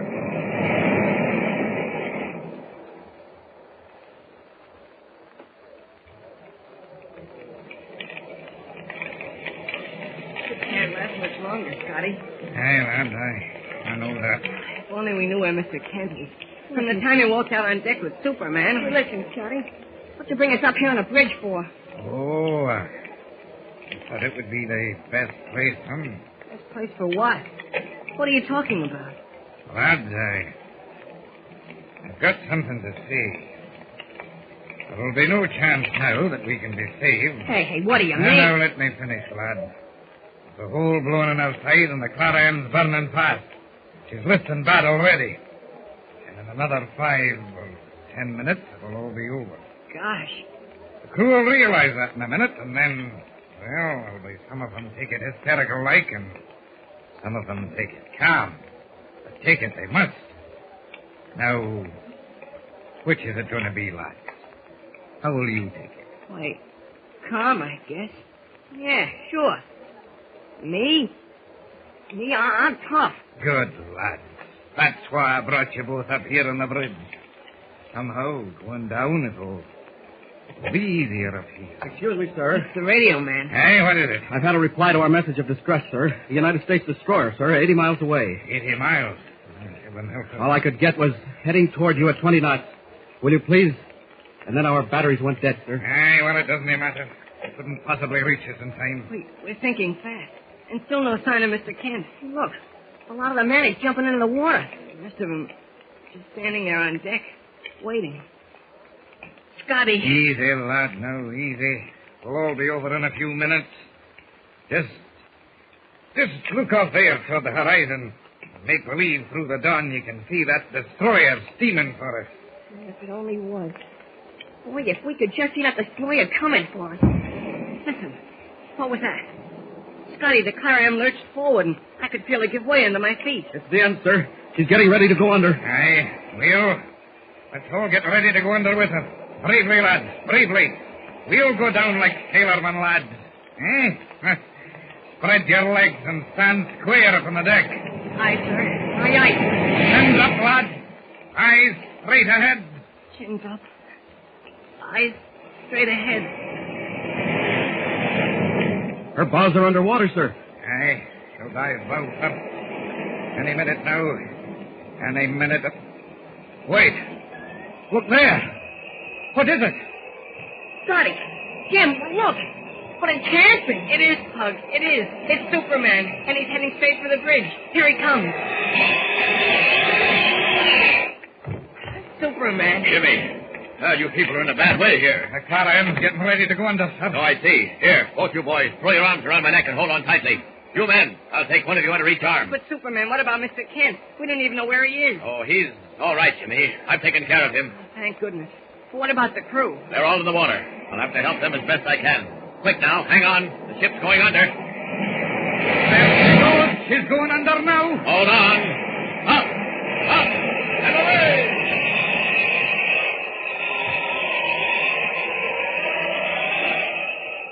What do you know? We're flying. This guy's like an airplane. Oh, I've done this before. Gosh, those poor guys down there in the water. I can't save them all.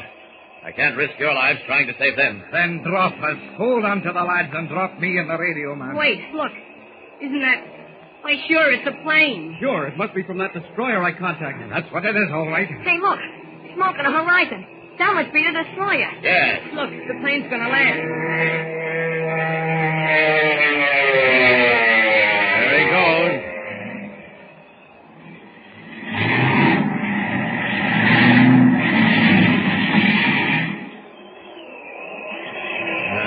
Nice landing.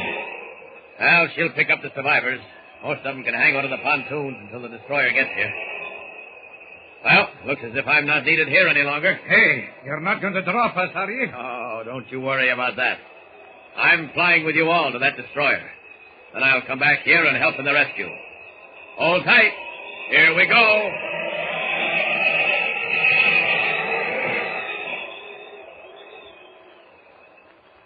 And so, this time, with the help of the United States Navy, Superman saves the lives of his friends and brings another adventure to a happy conclusion. But what of the treasure map? Will it lead our friends into new and more exciting adventures? Be sure to hear the next thrilling episode of our story with Superman. Tune in the next thrilling installment of the transcription feature, Superman. Up in the sky. Look, it's a bird. It's a plane. It's Superman. Superman is a copyrighted feature appearing in Action Comics magazine.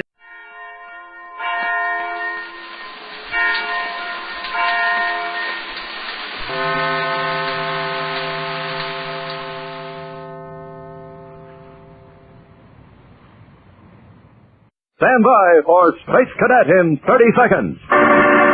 Kellogg's Raisin Bran has a secret. Kellogg's Raisin Bran has a secret. Yes, Kellogg's brings you the secret of a more delicious breakfast treat. It's new, it's wonderful. It's Kellogg's Raisin Bran, both fruit and cereal, all in one box.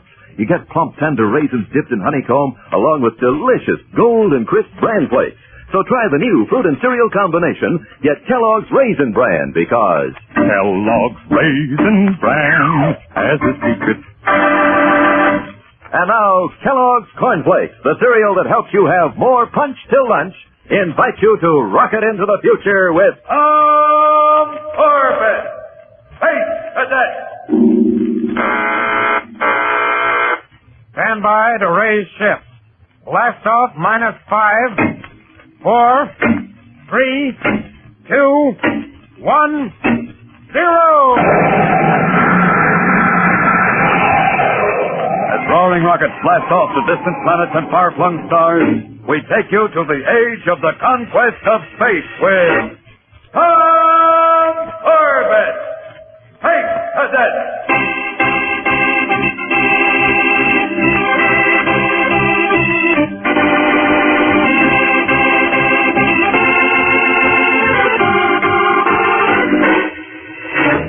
Like a giant metallic ball hanging in the vacuum of cold black space, the Venus space station swings around its mother planet in silent orbit. Inside the cavernous man-made satellite, Space Cadet Tom Corbett and his friend and unit mate Cadet Roger Manning, on a tour of special training duty, go through the routine procedure of directing a rocket ship to a landing in one of the station's massive airlocks. Space freighter Betty Swift from Space Station Control. Hit forward braking rockets. Steady as she goes for airlock 12. And standby mooring cable. End transmission. Control tower to radar bridge. Check in. Radar bridge aye. What do you want? Check the angle of approach for the Betty Swift, Roger. Way ahead of you, Space Boy. She's right on course. Thanks. Stand by. Attention crew, airlock 12. Stand by for arrival of space freighter Betty Swift. Energize magnetic mooring lines. Contact in 90 seconds. That is all. Okay, Roger. Log her in. Right, Tom. Say, how about grabbing a bite to eat? I'm off duty at 1100 hours. So am I. Meet you in the mess hall in 10 minutes.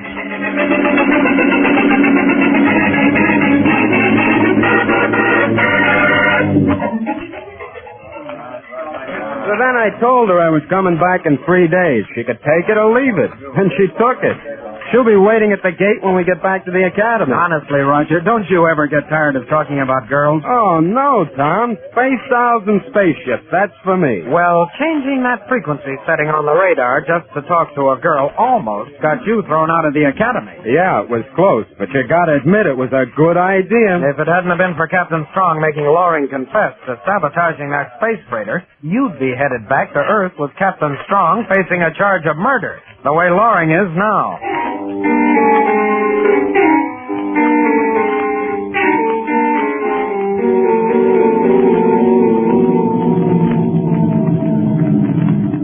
All right, Loring. Here's your food.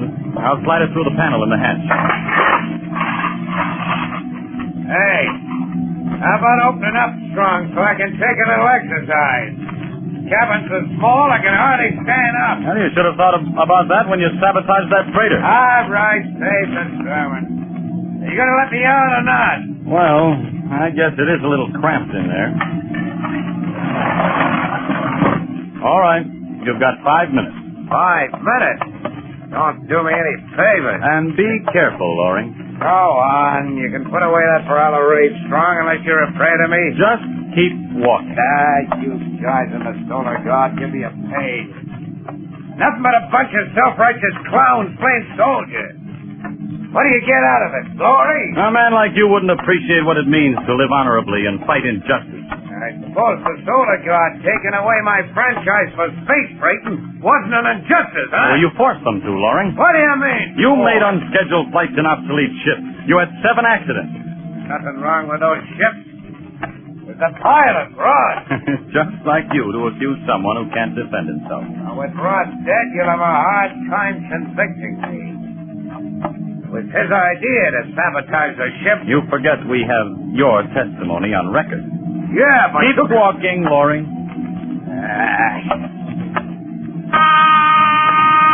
Rocket Scout 7, J4 from Venus Space Station. Come in. Hey, that's one of your Boy Scouts, Strong. You better see what he wants. Might need some help from the big soldier. That's enough, Loring. Now just say where you are.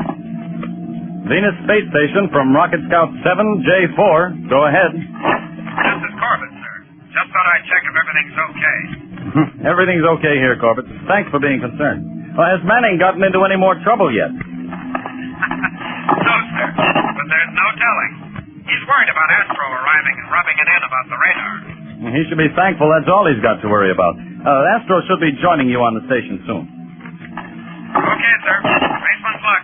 End transmission. End transmission. I'll show you some faceless luck, Strong. Get back. Get back. You're too careless, Strong. You should never let a prisoner get too close to the control panel. The acceleration levers come out too easy, and they make good blackjack. Now, my friend, you're going for a long ride in this rocket scout. By the time you wake up, you'll be missing one prisoner.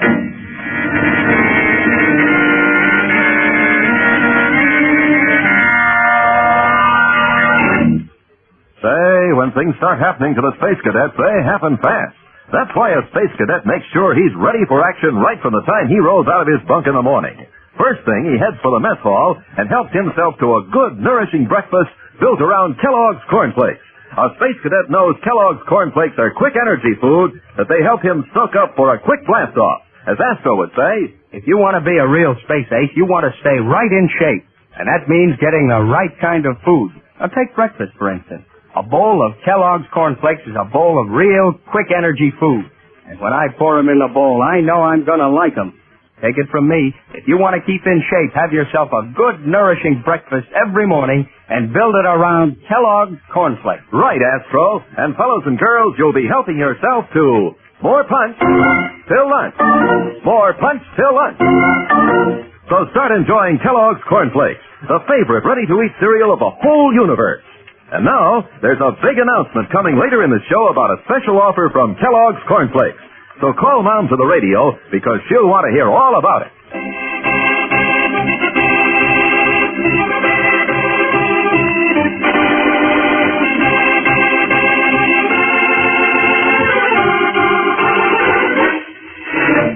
It is evening, 6 hours after the last teleceiver contact between Captain Strong on the rocket scout bound for Earth and Tom Corbett at Venus Space Station.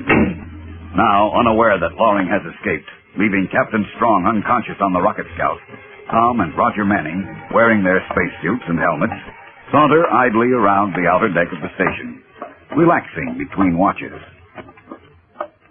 Boy, that last watch was a long one, Roger. I thought it would never end. Say it again, Space Boy. I've looked into that radar screen so long I've got sleep before my eyes. All I want to do now is log sack time and plenty of it. Good idea. All right, open the airlock. Go ahead, Space Boy.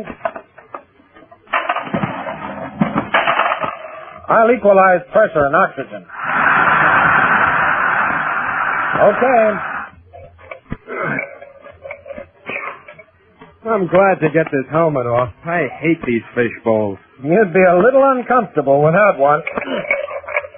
Out there in space? Yeah, just a little. Go on, open the inner airlock.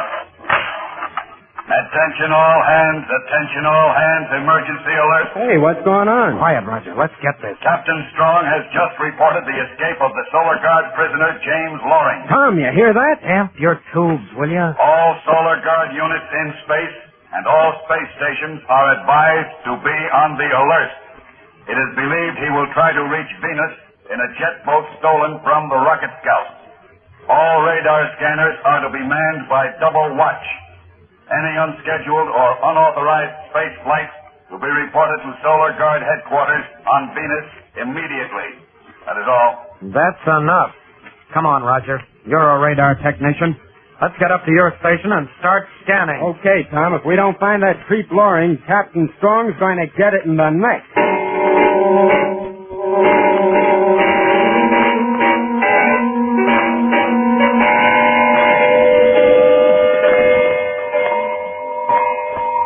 Hey, Tom, you take over for a while, will you? Give me a chance to rest my eyes. Sure thing, Roger. You didn't sight anything, huh? Nope, nothing but space junk, small meteors and things.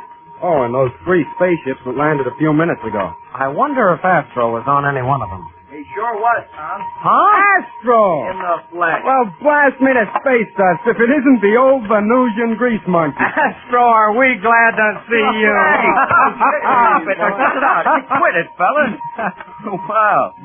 Some way to greet an old pal. We've missed it. Just a little homecoming. Yeah, we sure did, you big ox. Big what? Hey, put me down. Stop squeezing me. You're killing your best friend. Just glad to see you, Roger. Yeah, I'll bet. Well, what have you fellas been doing? Besides changing the radar frequency to talk to the girls back home? Huh? How did you know? The whole academy knows. Wait till you get back. You're in for it. No, I don't want to go back. I don't see how you're still in one piece, Raj. I thought sure Captain Strong would have cut you into little pieces for that trick. Hey, where is he anyway? Don't you know? Huh? Know what? He's in trouble, Astro. Loring escaped. Crater's a Luna. How did that happen? Loring slugged the skipper and beat it out of the rocket scout in a jet boat. And if he isn't found, Captain Strong's liable to be busted. Oh, he is in for it. Blast it, there ought to be something we can do. Sure. If we were in trouble, Captain Strong wouldn't hesitate to help us. You're right. He helped me with that radar routine. We don't even know where Loring is. Well, he escaped in a jet boat. And he can't get very far in that. Well, Captain Strong said he might try to get to Venus. Astro. Yeah? Where would you go if all you had was a jet boat and you wanted to hide where no one would find you? Gee, I don't know. Isn't there any place on that jungle-infested planet that That's it, sure. What? The jungle. Why, I used to hunt there when I was a kid. Boy, it's plenty wild. Good place for you. Oh, cut it out, Roger. This is serious. Go on, Astro. Well, the jungle's right on the equator. Stretches for thousands of miles all around the planet. I used to hitch rides on jets hauling freight and supplies down to the mining camps. And I went out into the jungle to hunt dinosaurs. Dinosaurs? Are you kidding? They went out of style on Earth millions of years ago. Maybe on Earth, but there are plenty of them on Venus. Dinosaurs, giant lizards, pterodactyls, everything. Nice, friendly place. Could a man hide there? And how? Besides the jungle itself, there are plenty of old, worked-out mines. If Loring went there, you'll never find him unless he wants you to. And Loring isn't coming out unless he's forced. Well, we're not doing any good sitting here and gassing. Let's go. No, Roger. We got into enough trouble around here. Astro and I will take a jet boat, and if we're lucky, we can be back here before anyone misses us. How about it, Astro? Fine by me. Hey, you're not leaving me out of this. You're staying, Roger. If I have to tie your legs with your arms and stuff your hands and feet in your mouth. Why, you overgrown hunk. What? Okay, I'll stay. You don't have to get tough about it. Well, that takes care of Space Boy, Tom. So let's go. Right. We'll find Loring if we have to turn Venus inside out. Make sure he doesn't find you first. If he does, it'll be a relief not seeing your ugly puss again. Let's blast, Tom. Right behind you, Astro. Hey, fellas. Yeah, what now, Roger? Nothing. Just spaceman's luck.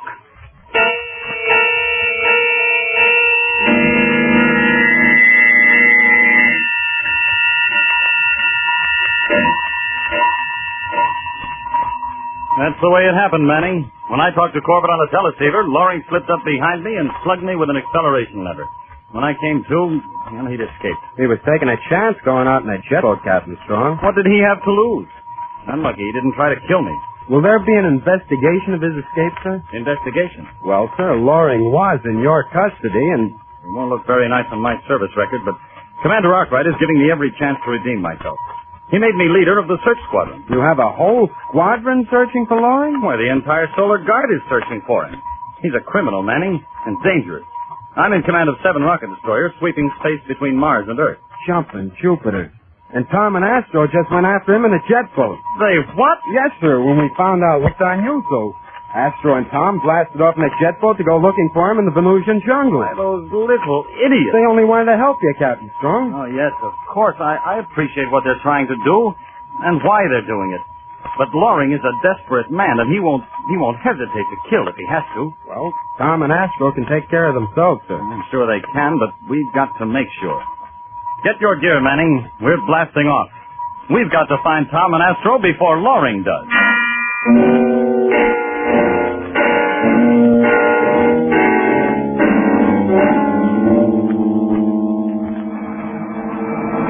Well, we've been searching for nearly 2 hours, Astro, and no sign of him. Our fuel's about gone. I guess we'd better start back. Useless to keep looking for him in this place. We'll never find him. Well, here we go, then. Hey, wait a minute, Tom. Look, over there. Huh? What? To starboard, down by that abandoned mine shaft. See, there's a shack in... Right beside it is a jet boat. Hang on. We're going in for a closer look.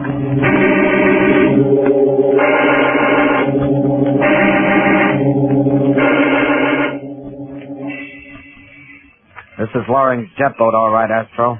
There's the ID number on the stabilizer. 7J4. But now, where's Loring? Well, I don't think he would have gone too far from the boat. Hey, suppose he spots our boat, Tom. It'll tip him off that we're after him. You'll find out sooner or later. Besides, I hope he does. It might scare him into blasting off in this boat. Then we don't have to chase him through the jungle. We can wait here for him. Oh, I'd feel a lot better if I had a parallel ray gun. We won't need it if we can surprise him. Come on. Let's hide right in the jet boat. Stop Then we'll it, honey boy. Break enemy ghost. Loring. Hiding in the boat all the time. Yeah, that's right. Getting a bang out of all your big talk about capturing me. It isn't talk, Loring. No, Buster, I'll freeze you. Try it. Astro, look out! You asked for it. Astro! Makes a real pretty statue, don't he? You want some of the same, Buster? All right, Loring. You win. But neutralize the parallel ray. Let Astro go. Oh, no. As a matter of fact, you're going to join him in the deep freeze. You two make nice pickings for the animal life around here. Like that one, for instance. It's a Tyrannosaurus, a real killer. And he's been prowling around here, so I guess he's hungry. Hey, now wait a minute. He must have picked up your scent. All right, Buster, get set. In a few minutes, you and that man-eater are gonna get real chummy.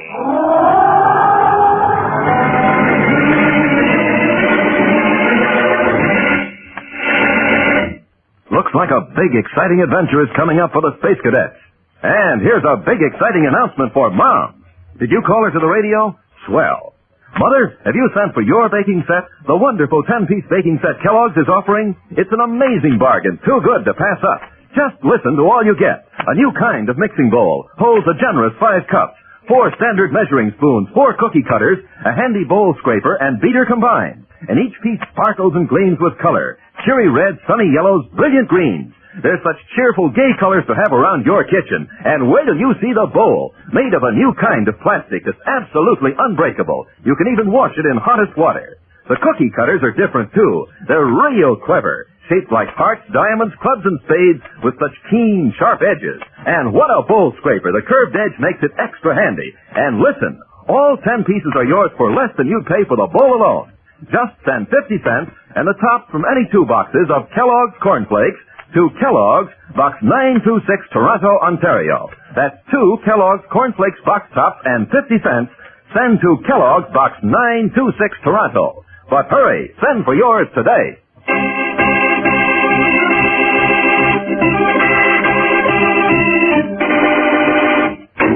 As the roar of the deadly Tyrannosaurus, a prehistoric monster that existed on Earth millions of years ago and still lives on Venus, roars through the jungle, Loring, the escaped criminal, raises his parallel ray and aims at Tom, who stands helplessly beside the already paralyzed body of his friend, Astro. Here he comes, Junior. Less than 100 yards away. I'm gonna leave you two for him. No, Loring, you can't. It's murder. What do I care? So long, Buster. I'll watch the party from my jet boat upstairs. Have a good time. Loring, wait. No, Loring! And that takes care of both of you.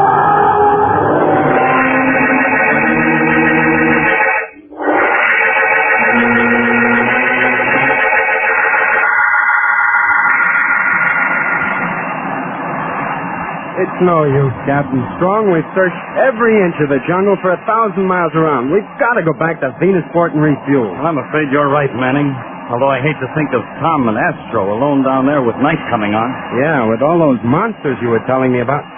Hey, look down there. Isn't that one of them? Mm-hmm. Certainly is. A Tyrannosaurus, the deadliest of the lot. What in blazes, Skipper?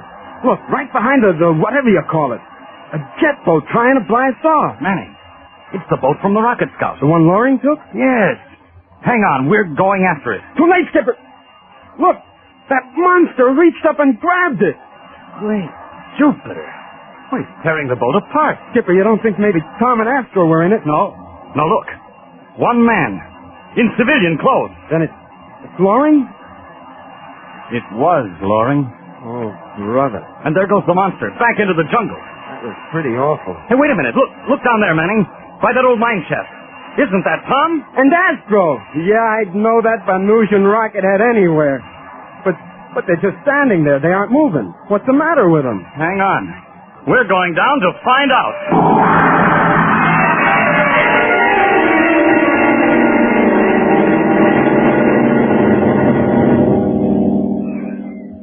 Skipper, you don't know how awful it felt. Seeing your jet boat and not being able to wave or anything. This was the first time I was ever hit with a parallel ray, and I don't ever want to go through it again. It didn't do you any harm, Astro. You're good as new. I don't know, Roger. I still can't believe Tom and I weren't the main course on that monster's menu. Well, what happened here anyway, boys? Oh, we walked ourselves right into a trap, Captain Strong. And Loring froze us and left us for that Tyrannosaurus. But how come it got him? He made a mistake. By freezing us, we couldn't move. Couldn't run or anything, but he moved. Ran into his jet boat. And when the monster came through the trees, well, he was attracted by the movement. I see. And it ignored you to go after Loring. That's it, sir. Sure did a job on that jet boat. I hate to think of what it could have done to us. Oh, well, it wouldn't have touched you anyway, Astro. Oh, no? Nah, with that tough Venusian hide of yours, you would have given him a first-class stomachache.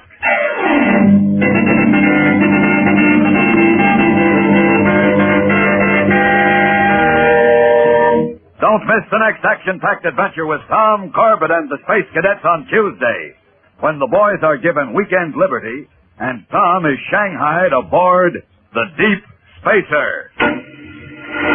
Tune in, same time, same station, for the next thrilling interplanetary adventure with Tom Corbett, Space Cadet. Brought to you by Kellogg's Corn Flakes, the cereal that helps you have more punch till lunch.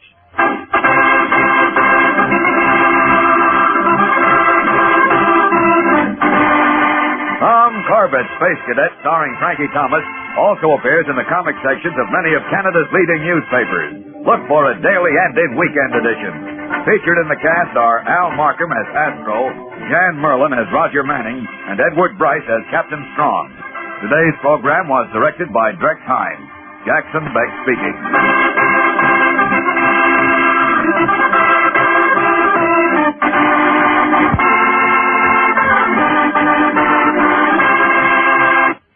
Say, like to make breakfast more fun, have a different cereal every morning? Then ask Mom to get Kellogg's Variety Pack. You see, Kellogg's Variety Pack is an assortment of all favorite cereals.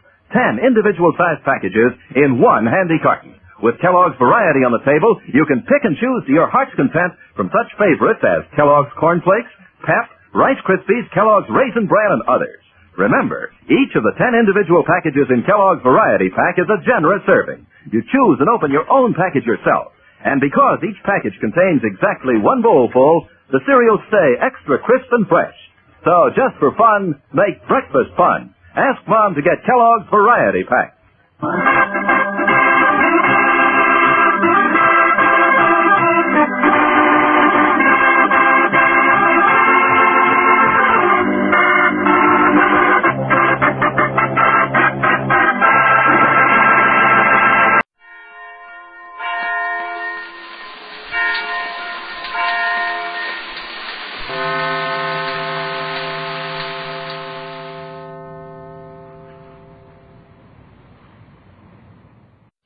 Tired of the everyday routine? Ever dream of a life of romantic adventure? Want to get away from it all? We offer you Escape. Escape, designed to free you from the four walls of today for a half hour of high adventure. Escape, brought to you by your Richfield gasoline dealer and the Richfield Oil Corporation of New York. Marketers of Richfield gasolines with xylene, Rich Lube all-weather motor oil, and other famous petroleum products.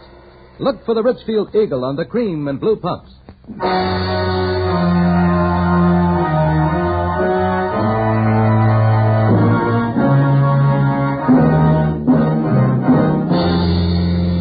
Tonight, we escape to a charter fishing boat in the waters off the little Central American country of Nicaragua, and the story of the violence and terror that suddenly developed there, as Anthony Ellis tells it in his exciting tale, Shark Bait.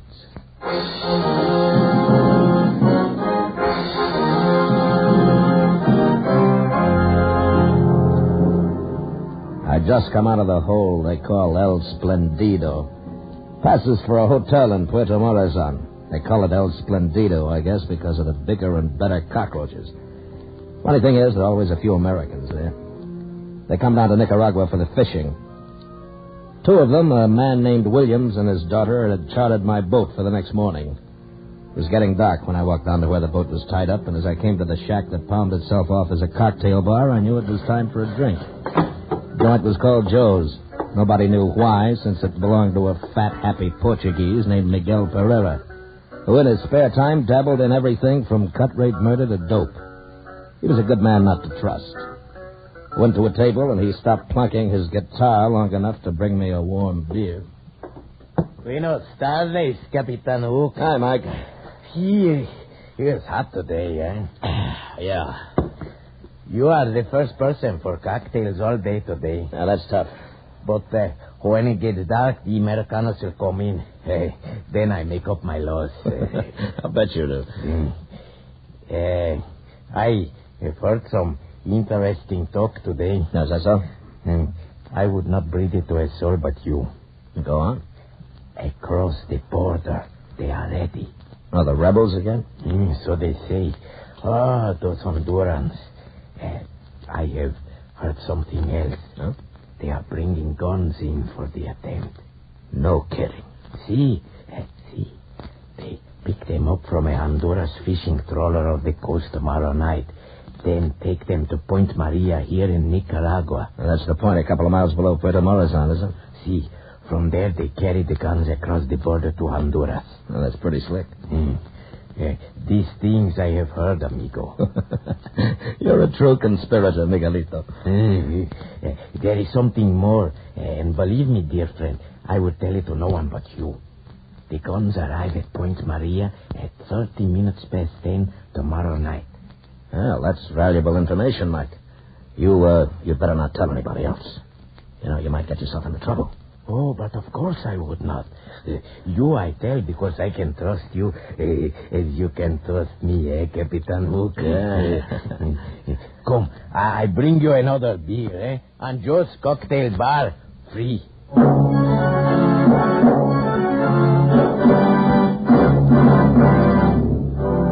My customers came aboard the next morning at 5:30. Mr. Williams, short and fat, with a prissy little mouth that smiled and sparkling eyes. His daughter looked all right. There were two other men with them. I didn't like that, though. Strangers in Central America, particularly these days, can mean trouble, and that was something I didn't want. My deckhand, Sam, was standing by to cast off. Hey, Captain Hook. I should like you to meet Mr. Baxter and Mr. Gordon. How do you do? Gentlemen. They're staying at the El Splendido. Missed you last night when we made the charter. They're coming with us. Now, wait a minute, Mr. Williams. Wonderful day. It should be great for fishing. Look, Mr. Williams, my charter calls for only two, you and your daughter. Well, my dear fellow, Mr. Baxter and Mr. Gordon are my guests. You'll be paid accordingly. Now, that's settled. Shall we shove off? Okay. All right, Sam, cast off. See you, Jocko.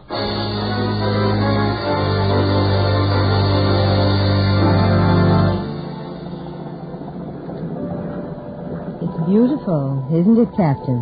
It's all right, Miss Williams. It's because you're used to it.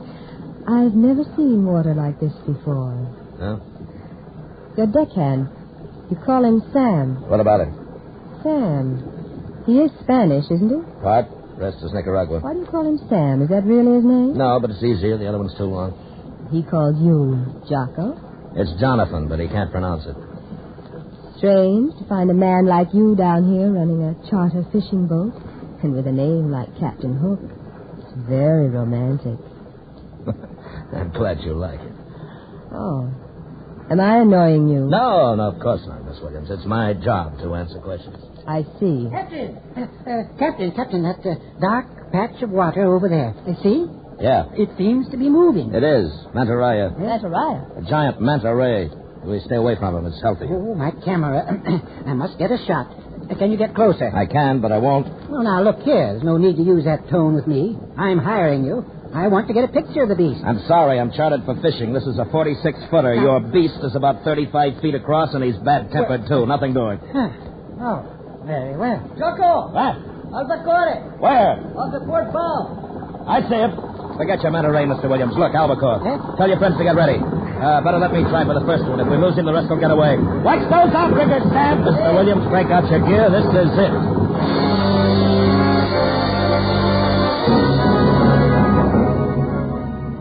There's a school of fish you see once in a lifetime. When you tie onto one of those babies, you got something. I turned the wheel over to Sam and got set. The albacore took the feather jig like a crazy horse, only 10 times faster. I knew that if I lost him, it was goodbye school. That's the way albacore are. Oh, you've got him. Come on, get those lines wet. Over on the other side of me, Baxter. Right. No, Baxter, look out. You're crossing my line. I'm sorry. Now get around me. Here, not that way, you fool. You're fouling me. Under me. That did it. There goes the line. I'm sorry, Captain. Forget it. Well, you won't see albacore again today, Mr. Williams. There they go. Dear. Too bad. Oh, well, that's luck. Oh, come along, Baxter. We'd better have a beer. Good idea. After all that excitement, I could almost feel the fight in them. It's really too bad, but accidents will happen. All right, Sammy, I'll take the wheel. See you, Joko. Perhaps we catch something else later. Yeah. You're angry, aren't you, Captain? What? No. Oh, yes, you are. Mr. Baxter hadn't been so clumsy, we would have caught albacore. That's right. Now, I'll tell you something else. What? I don't think that either Baxter or his friend Gordon are fishermen. They are. The hotel last night, they said so. Don't kid yourself, not the way Baxter handles a rod. But they and said... another thing, he's carrying 2 guns and shoulder holsters. Oh? Yeah. Well, I guess it's their business. Mine's to find fish. You're not afraid of very much, are you? Listen, why don't you go and sit up forward?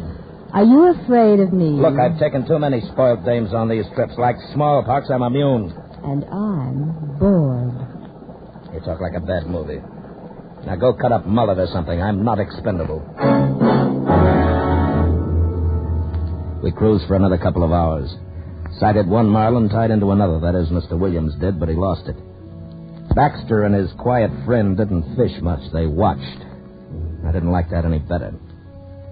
We landed a few barracuda, big nasty devils that could rip the meat off your arm in a second.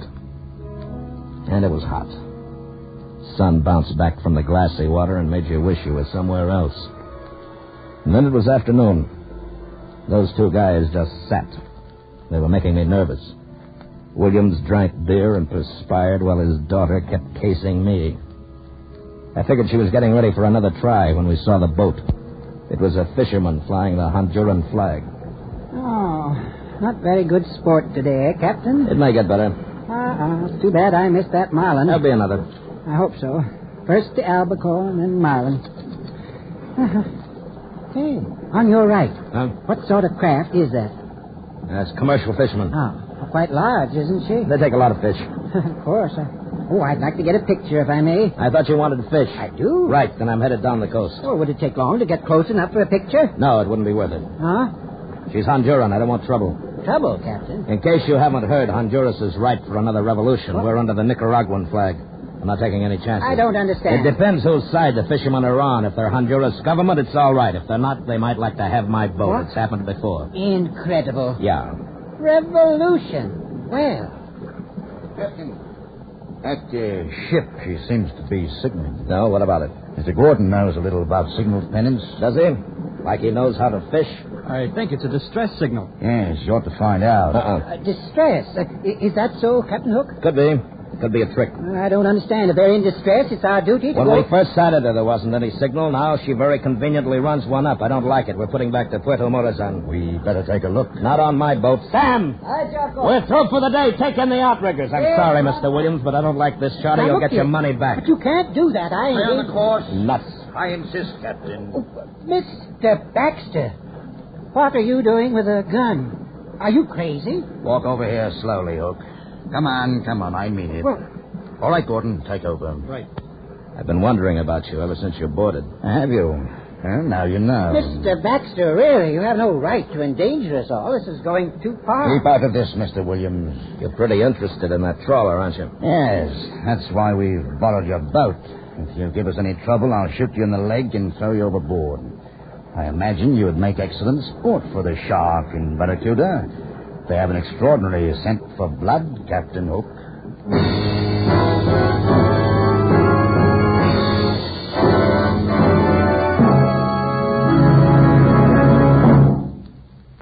Did you know that today's motor car is the most powerful ever built? But it needs gasoline to match. It needs gasoline containing xylene. Xylene, a great discovery of modern science, puts a new dynamic wallop in gasoline. That's because xylene is one of the highest anti-knock gasoline components ever discovered. A super component to give your car new, higher anti-knock performance. Today, every gallon of Richfield gasoline contains xylene. Try Richfield gasoline on a gear shift hill. Press down on the gasoline pedal. Feel your car leap forward. That's what xylene in Richfield gasoline does. You get new high anti-knock, new power, new mileage economy. What's more, you have a choice of 2 great Richfield gasolines with xylene. The Richfield dealer offers Richfield Ethyl. Ethyl at its best for best results in highest compression motors, or Richfield High Octane at regular price for the average car. Stop where you see the Richfield Eagle on the cream and blue pumps. Get Richfield gasoline containing xylene. And now we return you to Escape. Well, it was nicely done. One minute I was the skipper of my boat. The next I was waiting to see if Baxter wasn't going to put a bullet into me. I knew he wasn't kidding about those shark and barracuda, so I decided to play along. Gordon may not have been a fisherman, but he knew how to run a boat. And he headed straight for the fishing trawler. Well, what does it mean, Captain Hook? You tell me, Mr. Williams. How long did you say you'd known those guys? We met them last night, Jonathan. Yeah? Well, certainly. Well, you don't for 1 minute suppose that I would have invited them had I known this was going to happen. Well, whatever are they up to? I've never heard of such a thing. It's rather exciting. I've got an idea. Oh? I told you they're ripe for a revolution in Honduras. Yes? That trawler might be carrying guns. Guns? Mm-hmm. But why? I mean, what's the point of taking over your boat? Unload guns, put them aboard us for the revolutionists. What? But Baxter couldn't have known we were coming out here. Oh, I don't believe it. Sure he could. How? You could have told him? I? That's right. Last night I told you I'd run out from Puerto Morazan for about 2 hours, you remember? Even told you the direction, south-southwest. Yes. You said we'd have a chance at Marlin and possibly Tarpon. Yes. I guess I did mention it to them. Okay. That's why Baxter didn't want us to stop for those albacore. He and his pal made a deal with the skipper of that boat to meet him somewhere around here and at about this time. Oh? It's only a guess, but it'll do for now. And it was a good guess. 10 minutes later, we tied up alongside the trawler. She was filthy enough, but she wasn't fishing, and she wasn't in distress. The crew was right out of a Sabatini novel. They didn't have cutlasses, but they had plenty of guns, and not the government kind either. The skipper had a few words with Baxter while Gordon covered us. Then a package changed hands, and they began to put the boxes on our deck. A couple of the deck hands stowed them below and in the cabin. We had quite an arsenal aboard when we pushed off. Well, Captain Hook, you wanted to put back into Puerto Morazan, so we shall. Are you kidding? Not at all. If those are guns, how do you think you're going to get them into Nicaragua? Nobody said anything about guns. I shouldn't worry about the contents of the boxes. We shall wait until night, then put into Point Maria. We'll put the cargo ashore there. Just like that? Just like that. You get paid off, and somebody else worries about getting them over the border into Honduras, huh? Yeah, that sounds familiar. If that is my plan, you have described it perfectly. And, Captain, remember, it's pointless for you to attempt any heroics.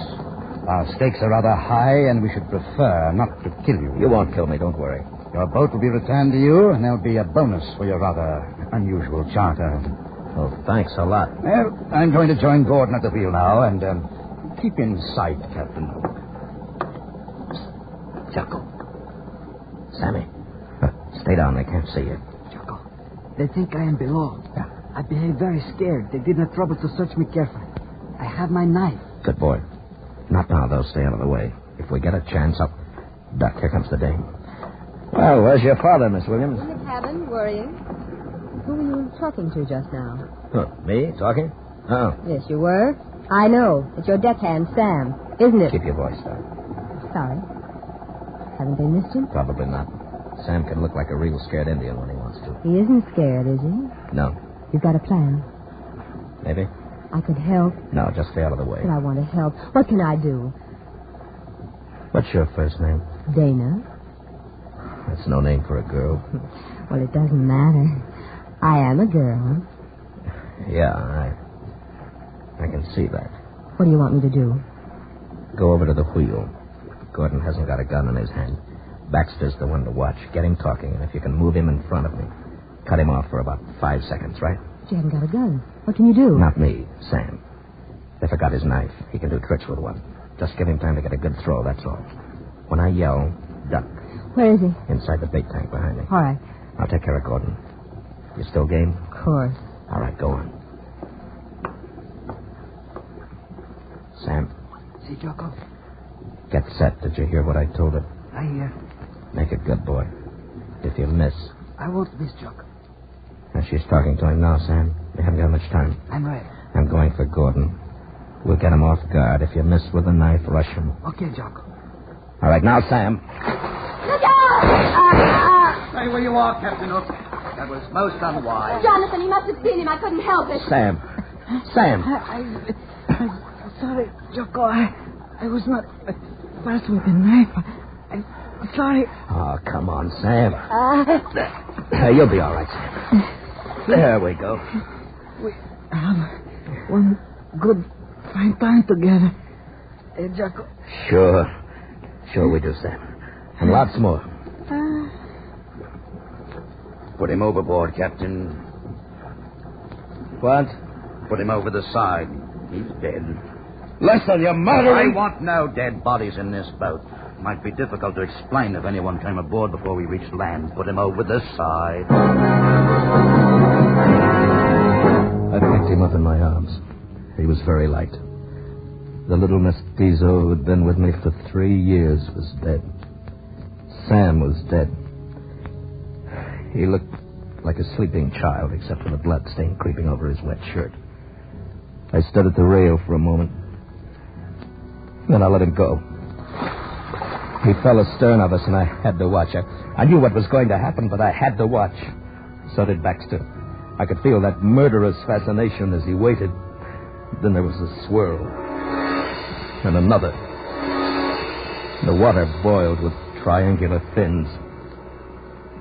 And Sam was gone.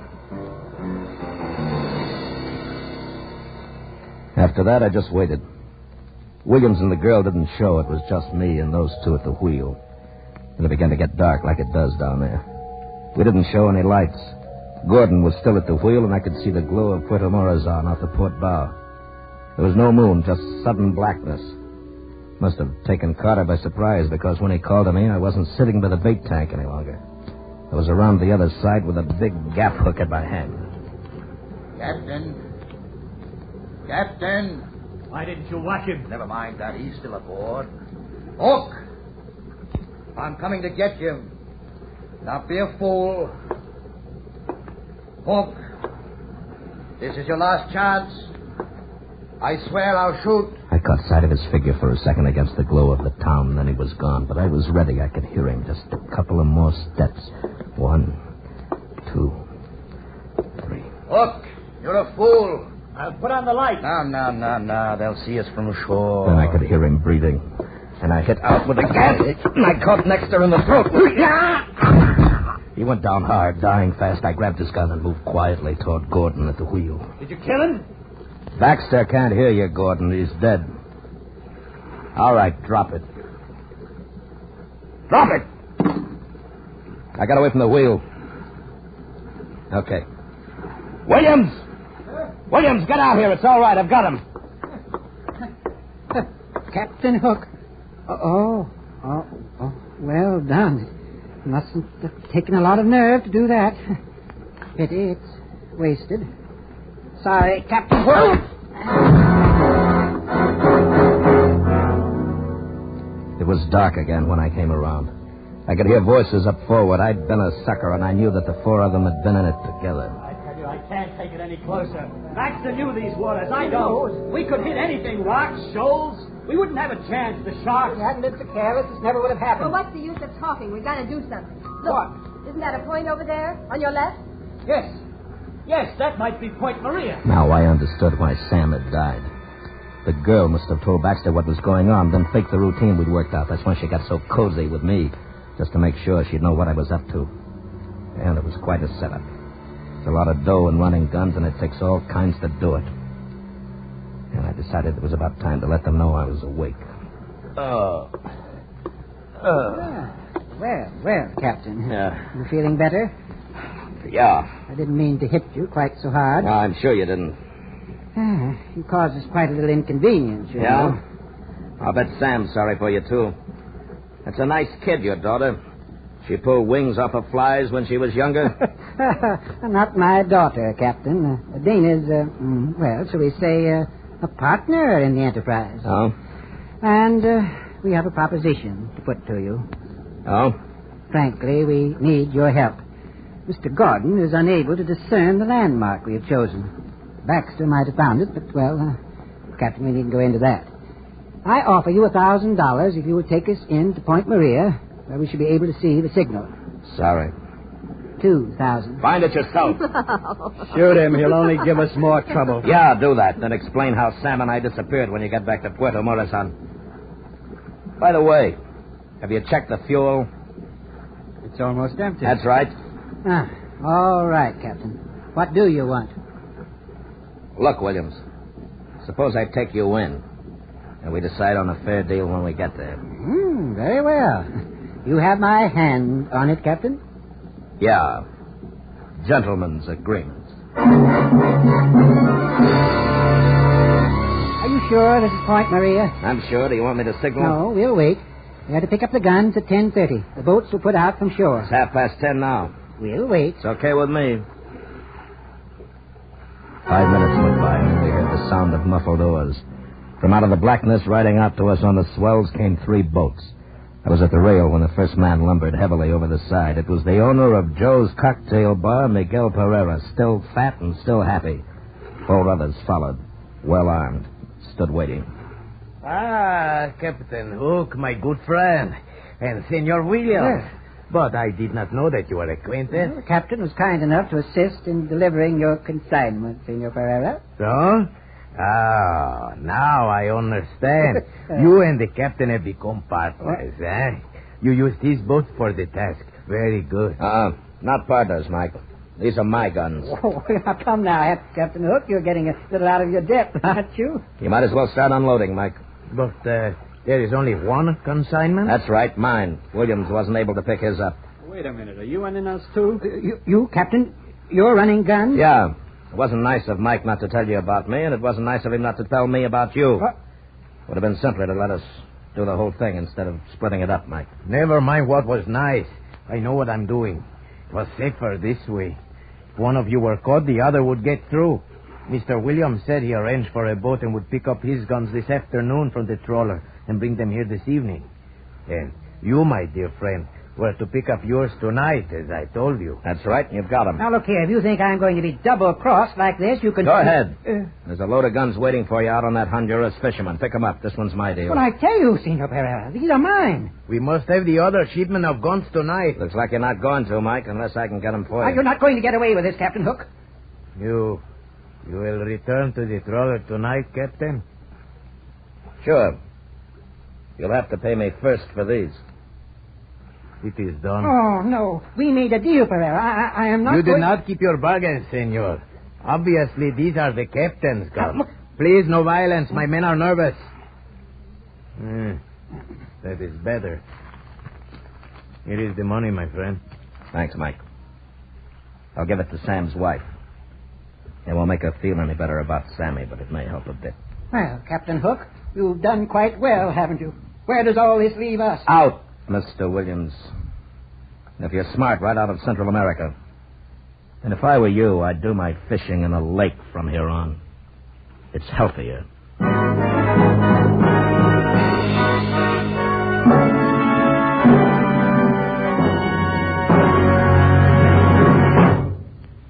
Did you know that just the motor of a modern car has as many moving parts as a whole car did only a few years ago? That means your motor oil has a bigger-than-ever job to do. That's why it's more important than ever to use Rich Lube all-weather motor oil. Rich Lube is refined 100% from the costliest Pennsylvania crude. It protects moving engine parts with a tough elastic oil film that stands up under the hardest driving conditions. Rich Lube keeps your motor cool by carrying excess heat away from vital engine parts. In addition, it cleans your motor of harmful deposits as you drive. Rich Lube, The Pennsylvania Premium Motor Oil saves you money by protecting your motor under all weather, all driving conditions. Yes, it's much cheaper to use Rich Lube than to pay the cost of motor repairs. Change to Rich Lube all-weather motor oil tomorrow. Keep your motor clean. Keep your motor young.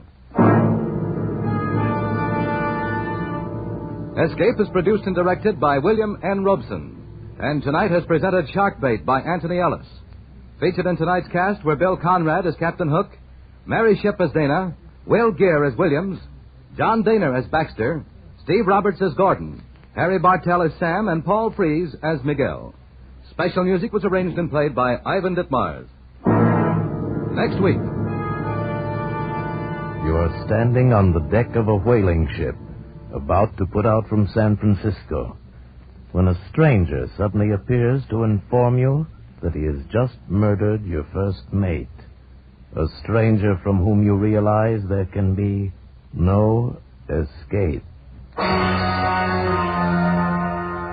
Next week at this time, the Richfield Oil Corporation of New York invites you to escape with a story of intrigue and violence aboard a whaling ship of 100 years ago, as Bud Nelson tells it in his exciting tale, Yellow Wake. Be listening. Goodbye then until this same time next week, when once again we offer you Escape. Tom Hanlon speaking. This is CBS, the Columbia Broadcasting System.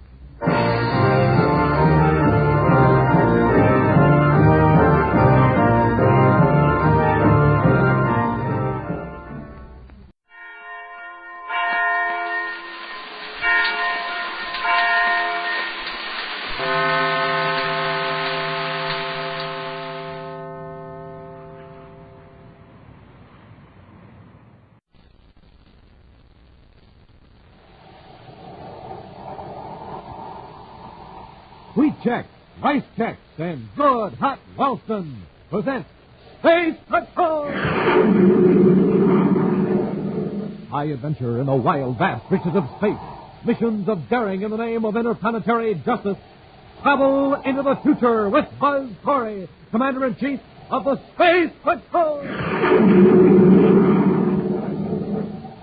In today's transcribed adventure, Buzz and Happy have descended into a canyon on Venus to rescue a wounded space pilot.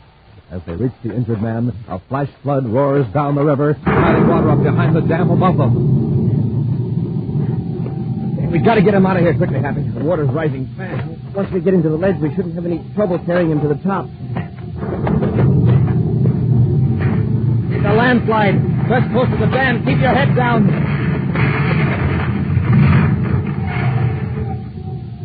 Smoke and rockets. That was close. We got to get him up the path. There may be another landslide. Commander, look up there. Most of the ledge is swept away. We're trapped. We'll be back in just a moment with today's Space Patrol story, The Mysterious Meteor.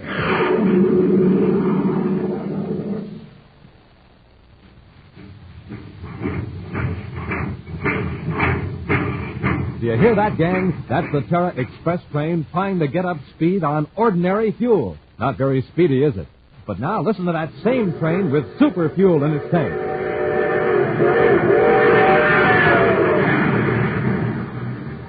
Yes, sir, that train's really traveling now because it's supercharged with super fuel.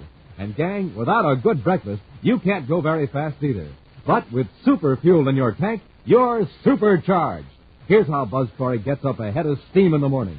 He has a good breakfast with Rice Chex or Wheat Chex, the super cereals that help to supercharge you.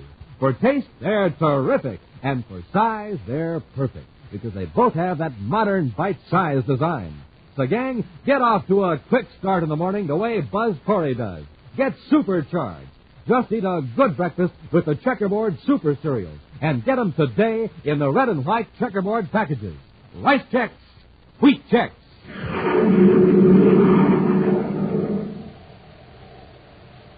One of the 30th century's greatest achievements has been the transformation of barren desert areas on the planet Earth into rich, fertile farmlands. Buzz, Happy, and Major Robertson are in one of those regions now, completing inspection of a new spaceport at the Arizona city of New Arcadia, center of a thriving agricultural district. While Robbie is finishing up a few details in the city, Buzz and Happy have taken a surface car for a drive out in the country. Commander, look at that. Another meteor. Must be fairly low in the atmosphere. Hey, it must be a whopper, too.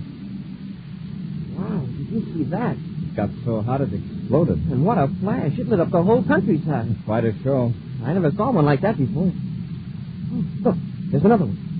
The Earth must be passing through a meteor shower. Hey, it looks like it's coming right at us. And when this one explodes, it'll make quite a display. It better explode pretty quick before it hits. Hey, Commander, it looks like it's headed right for the city. Commander, it hit. It landed right in New Arcadia. Well, they're pretty deceptive, Happy. It could have struck several miles beyond. You'd better get into town. If it did land there, it would be a terrible catastrophe.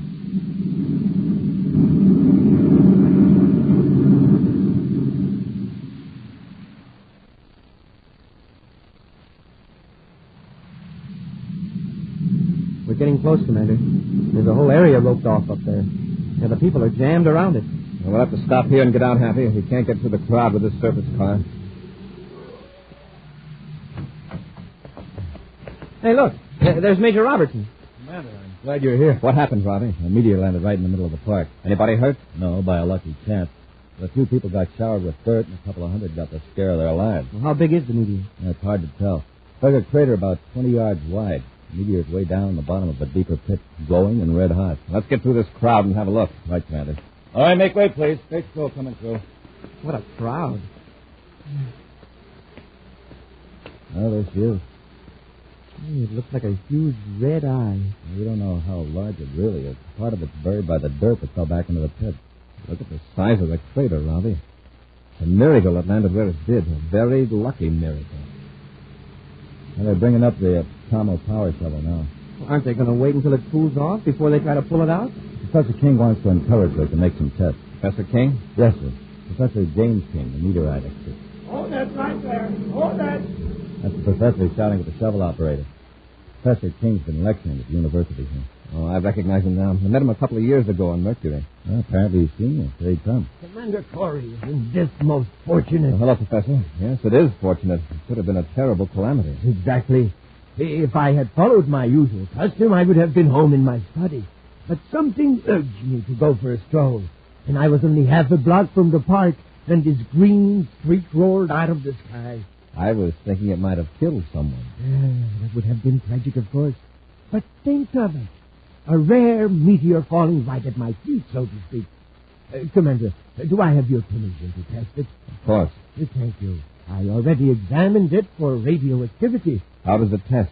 It's rather high, but not unusually so for an object that has spent millions of years in outer space. It's not dangerous, then? Oh, no.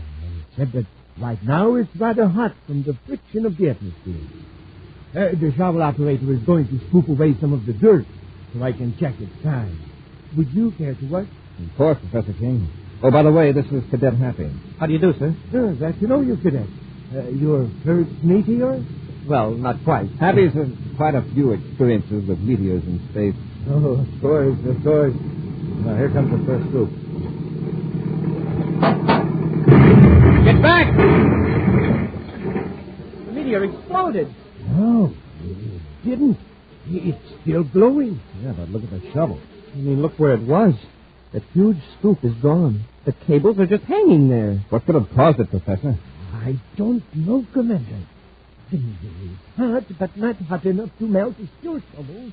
To say nothing of exploding one. It's a wonder we weren't hit by the hot metal. Professor, you'd better leave that meteor alone until we get this crowd cleared away. Yes, Commander, you're right. Robbie, have the local patrol keep everybody out of the park except the professor and men on official duty. Yes, sir. Professor, I suggest you get an endurium scoop on that power shovel. You better wait till that meteor cools off a little more. Good suggestions, Commander. I'll follow them. Robbie, put a guard around the crater.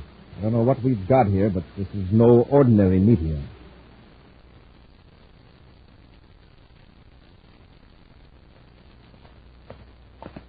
Yeah, it's going to be a hot day, Commander. Yes, but it was cool last night. I hope the meteor has lost most of its heat. Oh, I see Professor King is already at the crater. Yeah, with his power shovel and a lot of paraphernalia, see? Good morning, Commander. Good morning, Professor. Well, I made a few tests. What did you find out? The object has cooled considerably, although it's far too hot to touch. I wouldn't advise touching it at all until we know a lot more about it. I managed to make a spectrographic analysis of it, It seems to be of ordinary meteorite composition, chiefly iron and nickel. The colors show a fair percentage of cobalt, copper, magnesium, and the common gases. Did you find anything to account for what happened to the steel scoop? No. There were no unusual elements present. At least, none have shown up. Commander, I'd like to dig that meteor out and have it shipped to Terra for a thorough test. It might be a pretty heavy load for a spaceship. Oh, I didn't think so. I was able to make some magnetic detection tests. There isn't much more of it underground. It should only weigh about 500 pounds. Hand me that case, Happy. Before we start that Endurium shovel, Professor, let's make a few simple tests. What kind of tests? We saw what happened to that hard steel last night, so I brought a few small samples of different metals. I thought we might toss them down on the meteor and see what would happen. Excellent idea. Let's go down into the crater a little farther. Aye.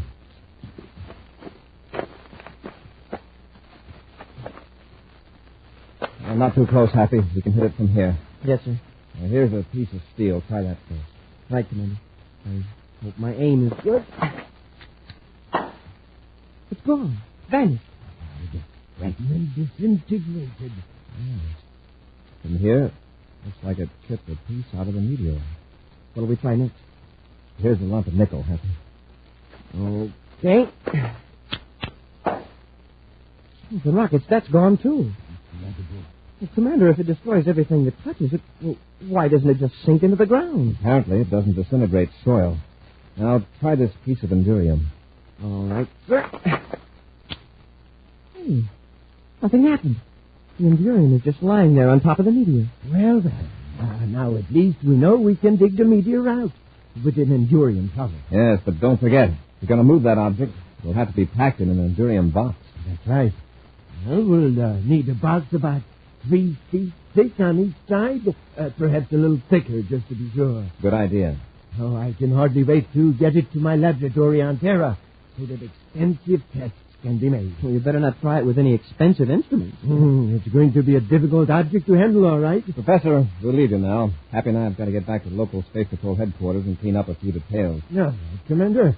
Thank you both for your help. I'll have one of my men get a truck and an Endurium crate. Professor, I'd like to see you at Space Patrol headquarters before you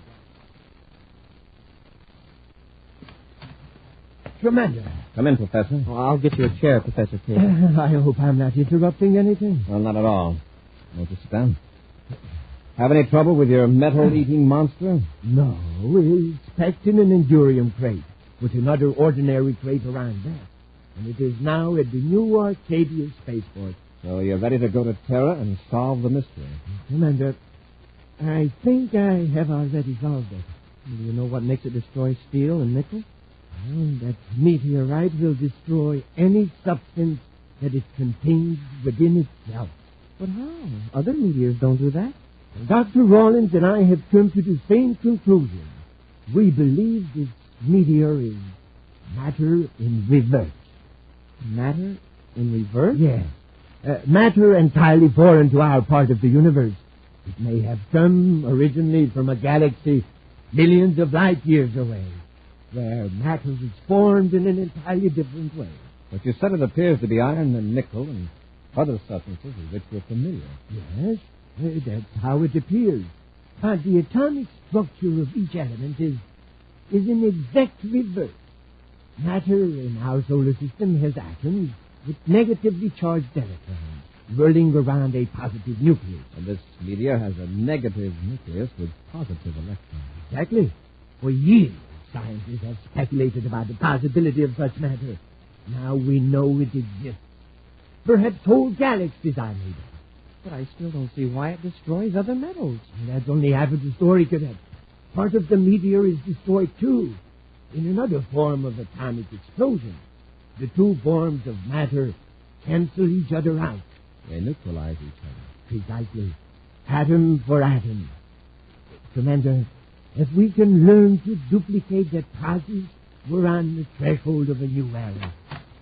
Excuse me, Commander. Oh, Major Robertson. Yes, Robbie? I'm glad the professor's here, sir. There's been a mix-up at the spaceport. That meteor was put aboard the wrong spaceship. What? Well, there's nothing to be upset about. Freight dispatch had traced it. It's aboard a cargo ship carrying mining equipment to Venus. Commander, we have to overtake that ship. I know, Professor. Robbie, if that meteor should come in contact with a large body of iron or steel, such as a building, it would cause an explosion that would kill or injure everyone around it. We'll be back with Space Patrol in just a moment. Gang, here's the story of a cosmic surface car in trouble. Listen.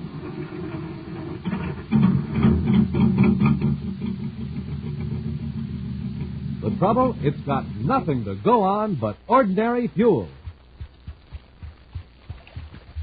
But you hear that? The driver's filling up the tank with some super fuel. Something's going to happen now.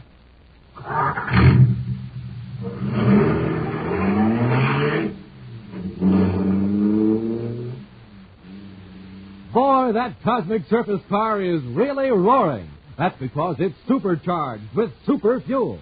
And the same is true with you, gang. What happens when you don't have a good breakfast? You're just a putt-putt. But when you fill up your tank with super fuel, man, you're supercharged. Here's how Buzz Corey does it. He eats a good breakfast with the Checkerboard Super Cereal, Rice Chex, or Wheat Chex. Wait till you taste them, gang. Boy, are they good. Flavor galore in every crisp, bite-sized biscuit. So, gang, get going. Eat a good super cereal breakfast and get supercharged. Get the super cereals today. Rice Chex, Wheat Chex.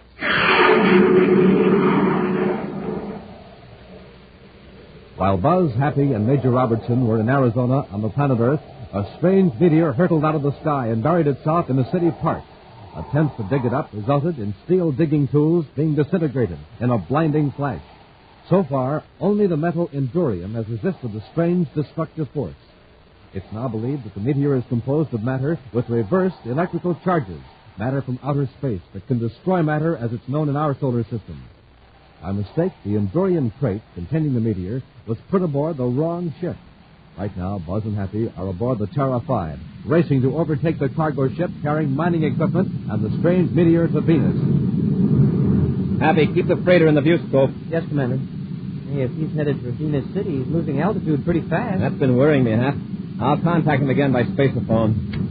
Menacori aboard Terra 5 calling cargo ship EC-349. Menacori to pilot Bill Craig aboard cargo ship EC-349. Craig here. Go ahead, Commander. I was just wondering why you're coming in so low. I wanted to tell you, but I've been too busy to call, Commander. I'm sure you know your business, but those Porlock Mountains aren't exactly anthills. You bet they aren't. Believe me, I'd enjoy being about 3 miles higher. Having trouble with your ship?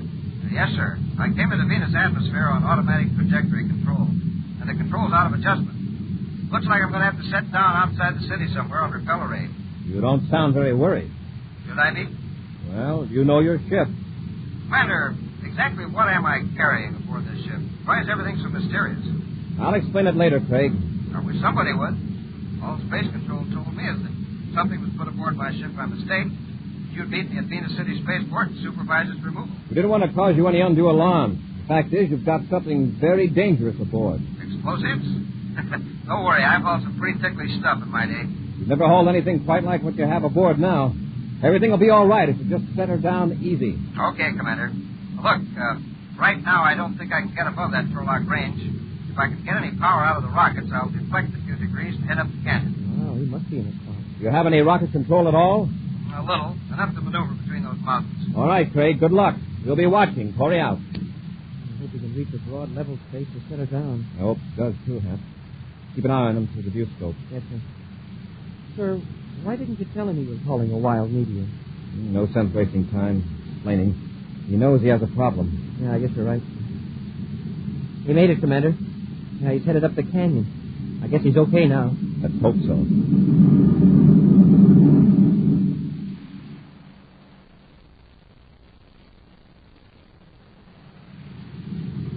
Hey, his speed's dropped way down, sir. He's losing altitude.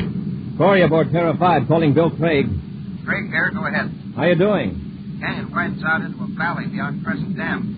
I think I'll be okay when I pass there. All right, Craig. When you find a good spot, ease her down carefully. Right, sir. Craig out. Oh, he's pretty cool about it, I'll say that. He's a skilled spaceman, Happy. He's going to need all the skill he's got.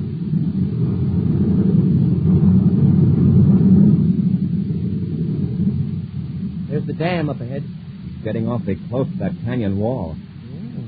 He isn't going to clear the dam by more than a few... He hit the side of the hill. The ship's skimming along that shoulder. It'll only hold together. Oh, rockets, Commander. I can't look. Did he hit the dam? Not quite. It's a bad crack up. It broke the hull open. It's hanging over a rock halfway down the side of the canyon. At least the meteor didn't explode. The steel on the Endurium crate must have held fast. We'll set the ship down on that flat stretch on the other side of the dam and get to Craig as quickly as possible. From the looks of that sky, there's an ammonia storm brewing. Hope it holds off until we get Craig.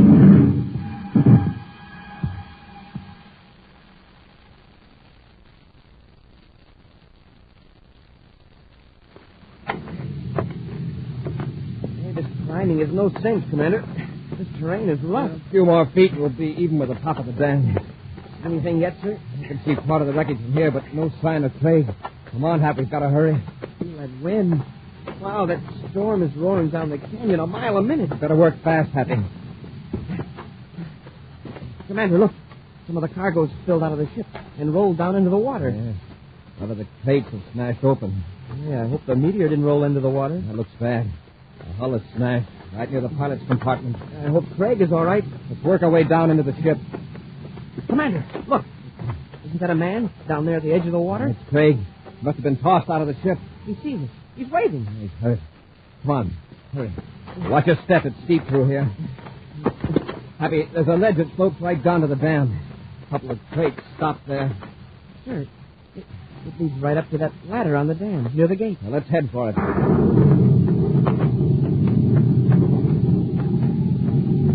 Sure lucky we trailed Craig into Venus instead of going on ahead to meet him at Venus City. All right.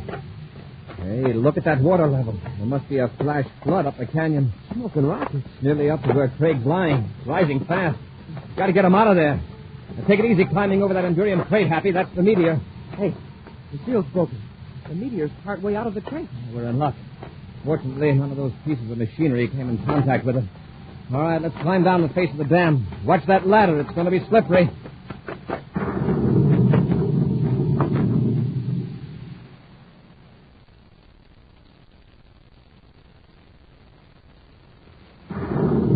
Commander, we'll have you out of here in a few minutes, Craig. Here, Happy, help me lift him to his feet. It's my right leg. Didn't mind the ship crashing, but bouncing down the mountain like a rubber ball was pretty rough. Can you put any weight on that leg, Craig? I'll try. I think I can make it. All right, put your arms over our shoulders. Rest most of your weight on it. How do we get him up over the dam, sir? The tough part will be the ladder. From there on, we can work back up the ledge and zigzag to the top. Yeah. I figure I can make it with a boost now and then. All right. Start up the ladder. Okay.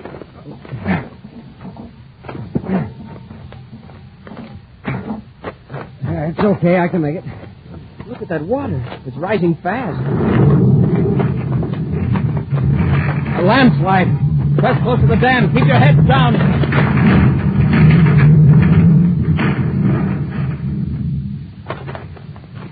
Smoking rockets. That was close. Look at that.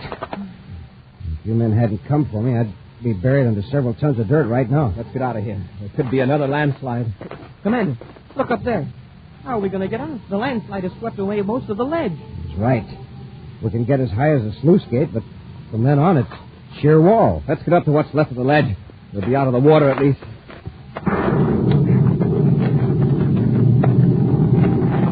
All right, Craig, get on the ledge. Okay. All clear. Go ahead, Happy. There. All right, sir. Here, I'll give you a hand. Thanks. Gee, look at the water now. It's halfway up the ladder. Yeah. And look back up the canyon. It's streaming down at big waves. Commander, do you think it'll come as high as the ledge? Look at the watermark of the previous flood. Comes this high because of the sluice gate. Wow.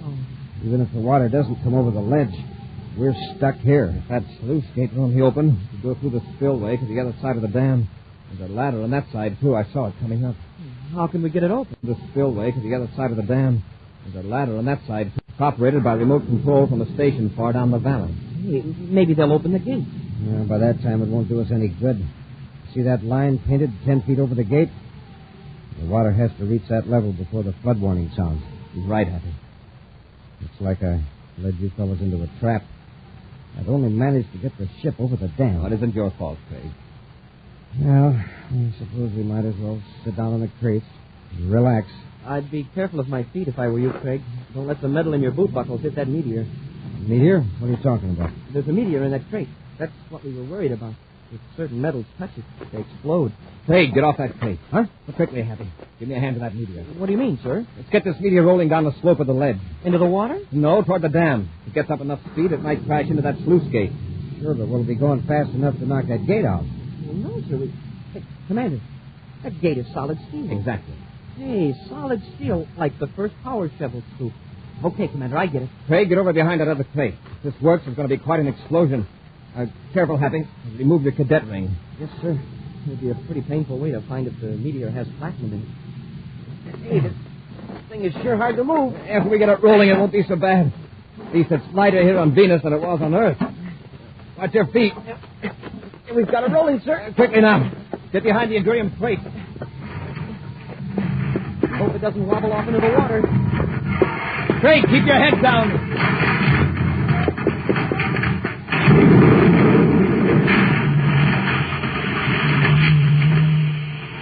Commander, it worked. There's a great big hole in the sluice gate. Come on, let's get off this ledge. It's a spillway. Yeah, let's get through before the water does. Hey, Commander, can you see through the dam to the valley? There's our ship. Now, that's a beautiful sight.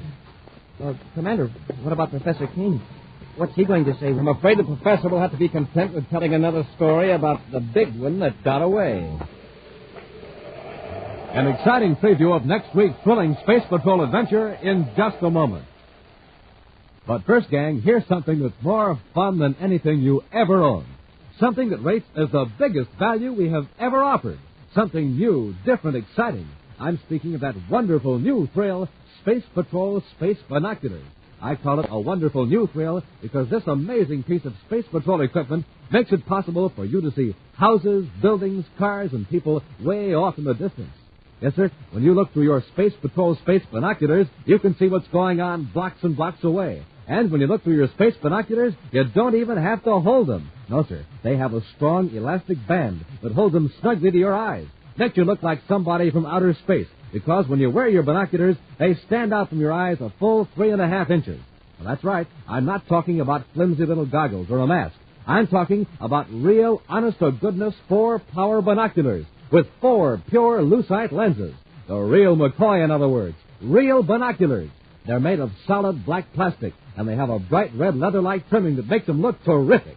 Overall, space binoculars are 5 inches wide, 5 inches long. And boy, oh boy, the fun you can have with them. You can see who's coming up the street. You can read signs way off in the distance. You can spot planes in the sky. And you can name the kinds of cars you see blocks and blocks away. And hey, when you look through the other end of your space binoculars, they smallify. Yes, sir, they do the opposite. Instead of making far-off things look close, they work the other way around. They make close things look far away. Lots of fun. Now, gang, to get a pair of these space binoculars, a pair exactly like Buzz Corey wears, do this. And, boy, you better do it quick because this offer soon ends. Just buy a box of Instant Ralston. Then, with your name and address, send 25 cents in coin and an Instant Ralston box top to Space Patrol, Box 686, St. Louis, Missouri. This offer good only in the USA and may be withdrawn at any time. Gang, if you don't think your space binoculars are tops, send them back and we'll return your money. The address again, Space Patrol, Box 686, St. Louis, Missouri. And now, a preview of next week's exciting Space Patrol adventure.